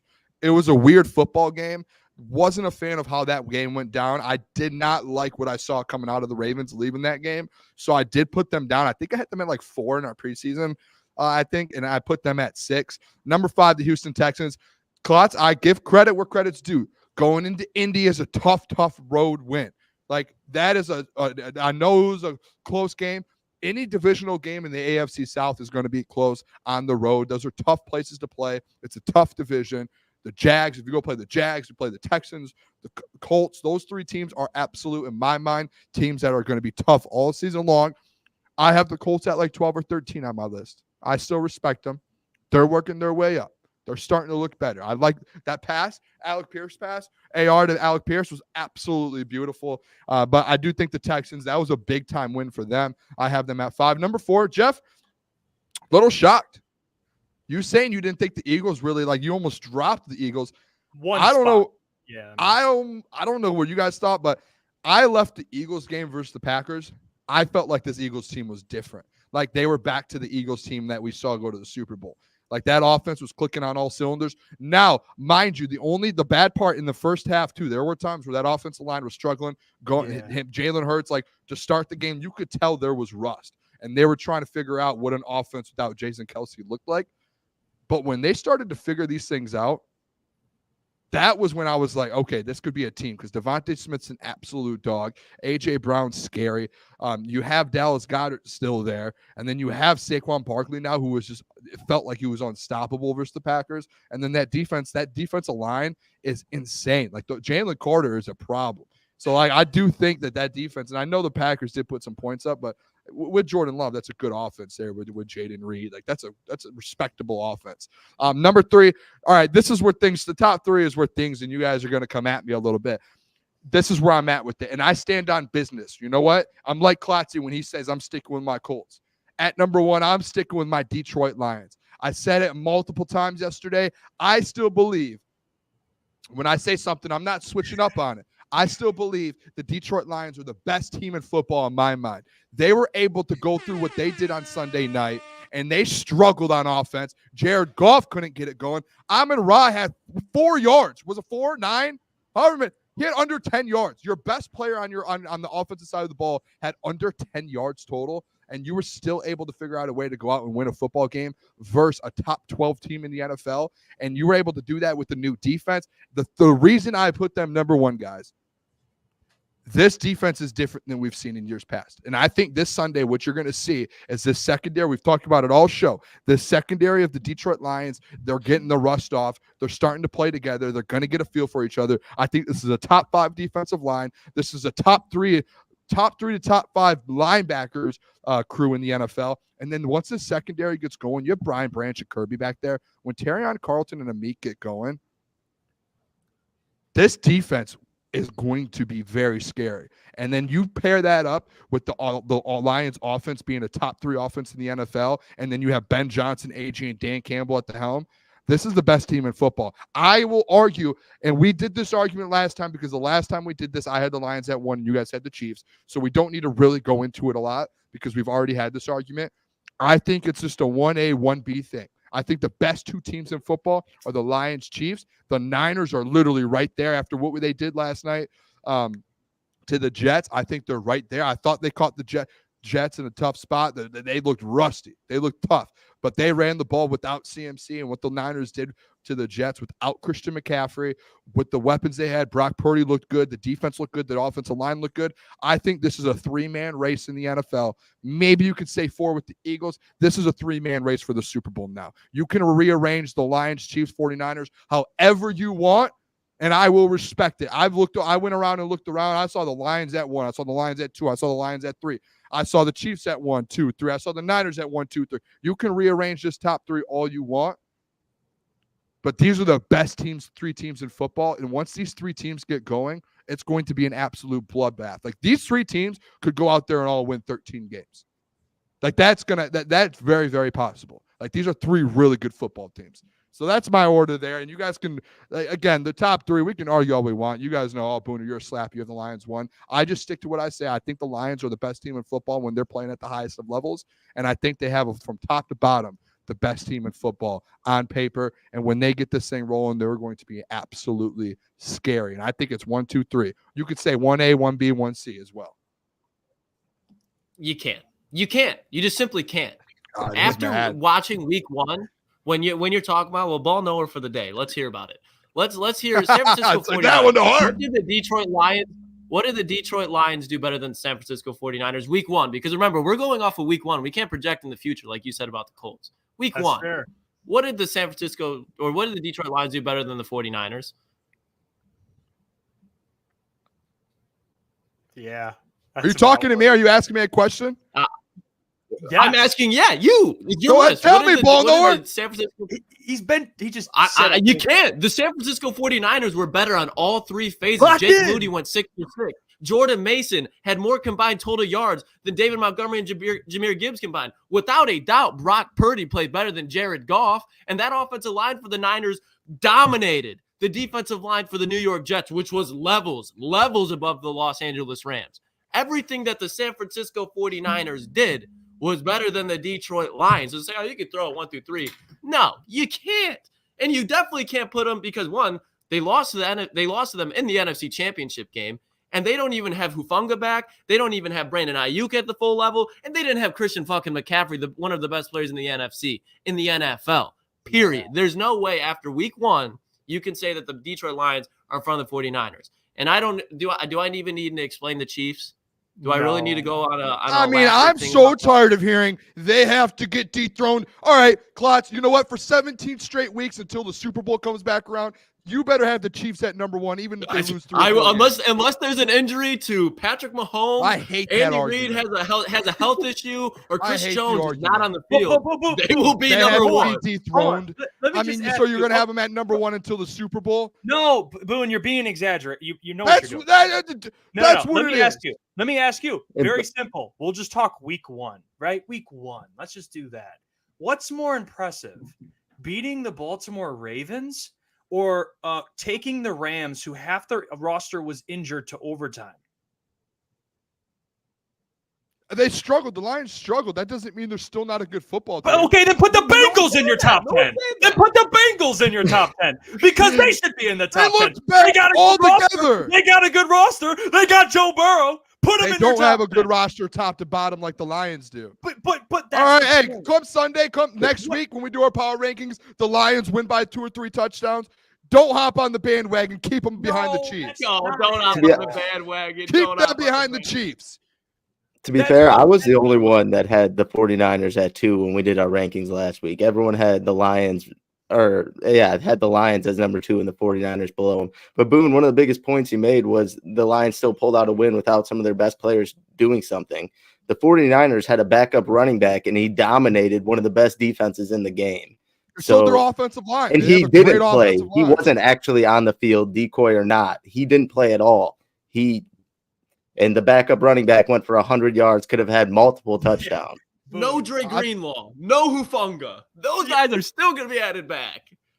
I'm still taking the Lions. The Lions have a better roster. I'm taking it. That's your guys' take. Have your take. True. Like, that's not. It is true. I think it's true. I would take the Lions all day over the 49ers. If they played this Sunday, the Lions are beating them.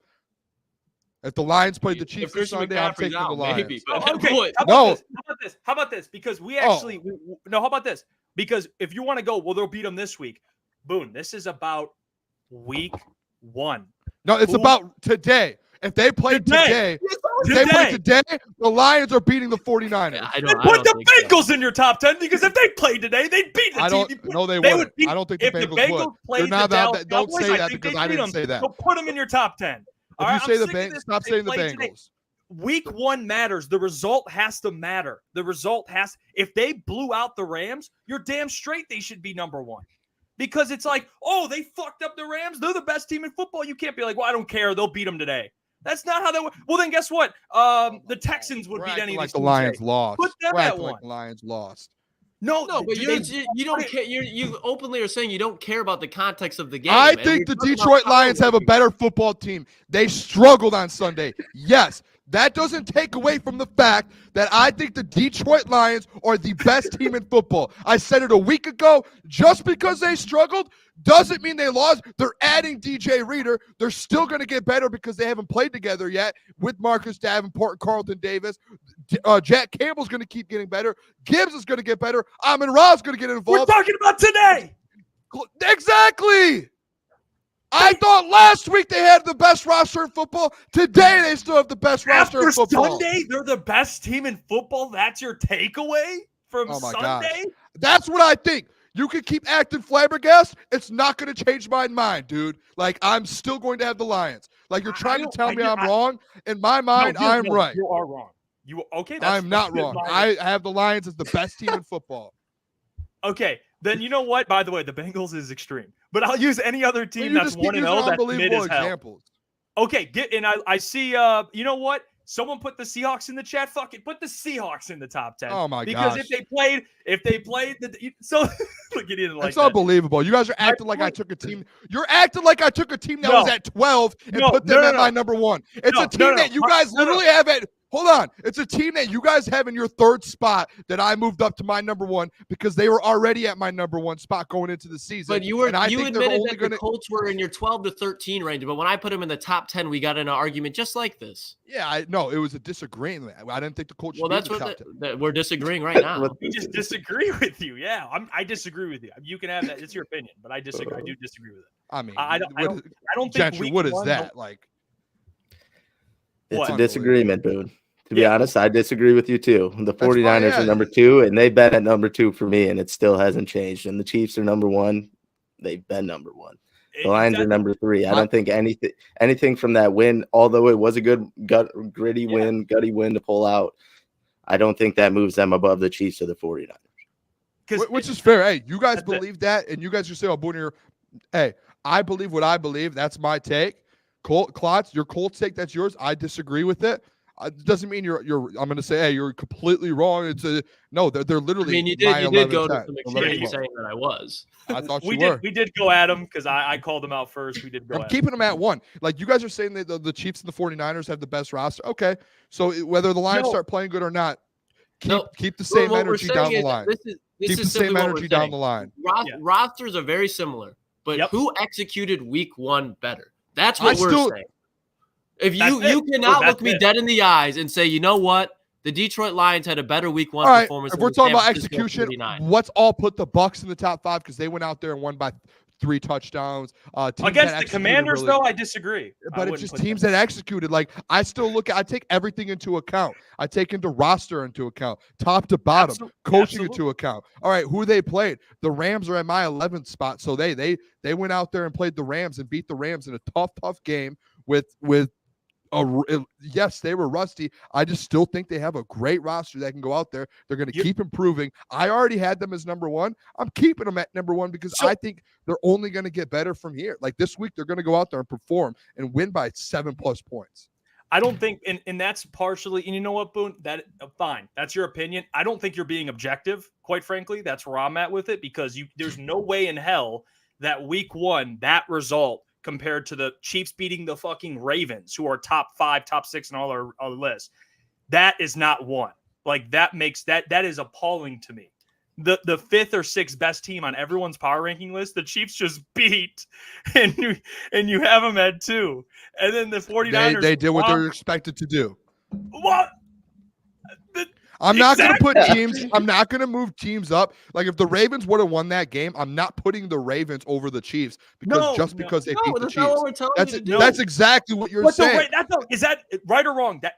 Is that a big I win? still have the Chiefs at number 2 because they beat the Ravens, and I said it's 1A, 1B, 1C. So the Lions win is bigger. That win. That's not it. I had the Lions already at number 1, and they took care of business, so I didn't move them struggling down. Doesn't move them down 1? No, I still think they have the best team in all of football. Okay, all right. It's context. There's context to it. Yes, I don't know if you guys look at your guys' list from before. I look at them. I see how did they perform? Yeah. Do they still have the roster? What are they going to look like next week? And I adjust. Like if the Ravens would have beat the Chiefs, I still would have moved the Chiefs down, but I would not. I would have moved the Ravens up above to probably 4. I'm not putting the Ravens just because they beat the Chiefs at number 1. Like that's what essentially you're saying. Said if they lost to the Ravens. I would say if the Ravens beat the Chiefs, they would probably be 3 or 4. I would put them probably at number 3 or 4, but I wouldn't move them up to number 1. Because if they beat them, let's say let's say the fucking Chiefs beat the Panthers by 3, I would still be like, didn't even get to talk Michigan today because of this stupid or not argument. The Panthers, but let's say they beat a team that's pretty good but injury riddled. I'd be like, well, you have to factor. I would be like, I don't care. They're still the best team. Like you have to factor in the context of the game. Like that. You have to context. They struggled against the Rams, and that's okay. They won, but like when you're ranking teams, there's no way that result. You're like telling me how I need to rank teams. I'm going to rank teams how I want to rank my teams. Quit telling me how the rules of ranking teams. This is my list. You see how it says according to Booner? I'm going to rank them how I want to rank them. But you're wrong, and you. I'm not wrong. This is my opinion. An opinion can't be wrong until the end of the season. If I pick something. It can't because this is an objective. This is an objective list. This is not like a right or wrong. This is objective. You mean? Hey. Well, no, it's not. An opinion. It is. All right. Because if an opinion cannot be wrong, then I'm just gonna. Then we'll just say a bunch of dumb shit if it Well, can't. obviously, there's opinions that have an ending to it, like who's going to win the Super Bowl. You're going to find that out eventually. This you're never going to know. It moves every week. It is an opinionated. This, Jeff, tell me right now, this is not an opinionated list. Exactly. Now let's move on. What are you talking about? This is my opinion. Bro thought he cooked there and took all the crumbs with it at the end. Moved on. Am I wrong? This is my opinion. You're like, Booner, you're wrong. And you're like breaking down how I need to make my list. This is the exact. Like, this is how I made my list. Booner, this is the exact same things that you guys were saying to me about the Colts. Like, you were doing the exact same thing to all of us. Yeah, it's fair. That's fair. And I'm arguing. So why is it now? Like, it's a. I'm sticking up. You have to stand out. You're standing on business, Boone. You say something like this, we will hold you accountable. Like Lions at 1. What do you guys want me to do? Have it on number 1, and then you guys be like, "What are you doing, Boone?" And be like, "Oh yeah, you guys are right. I just made this list today. I'll move them back down." I believe this. We know. No, you do. And we're not denying that. I just want to clear this up. This is at you, Boone, but for the chat. What we're saying is not who had the best performance, Buccaneers or number 1. I think to your point, Boone, those 3 teams are the consensus, like 3 teams. We agree.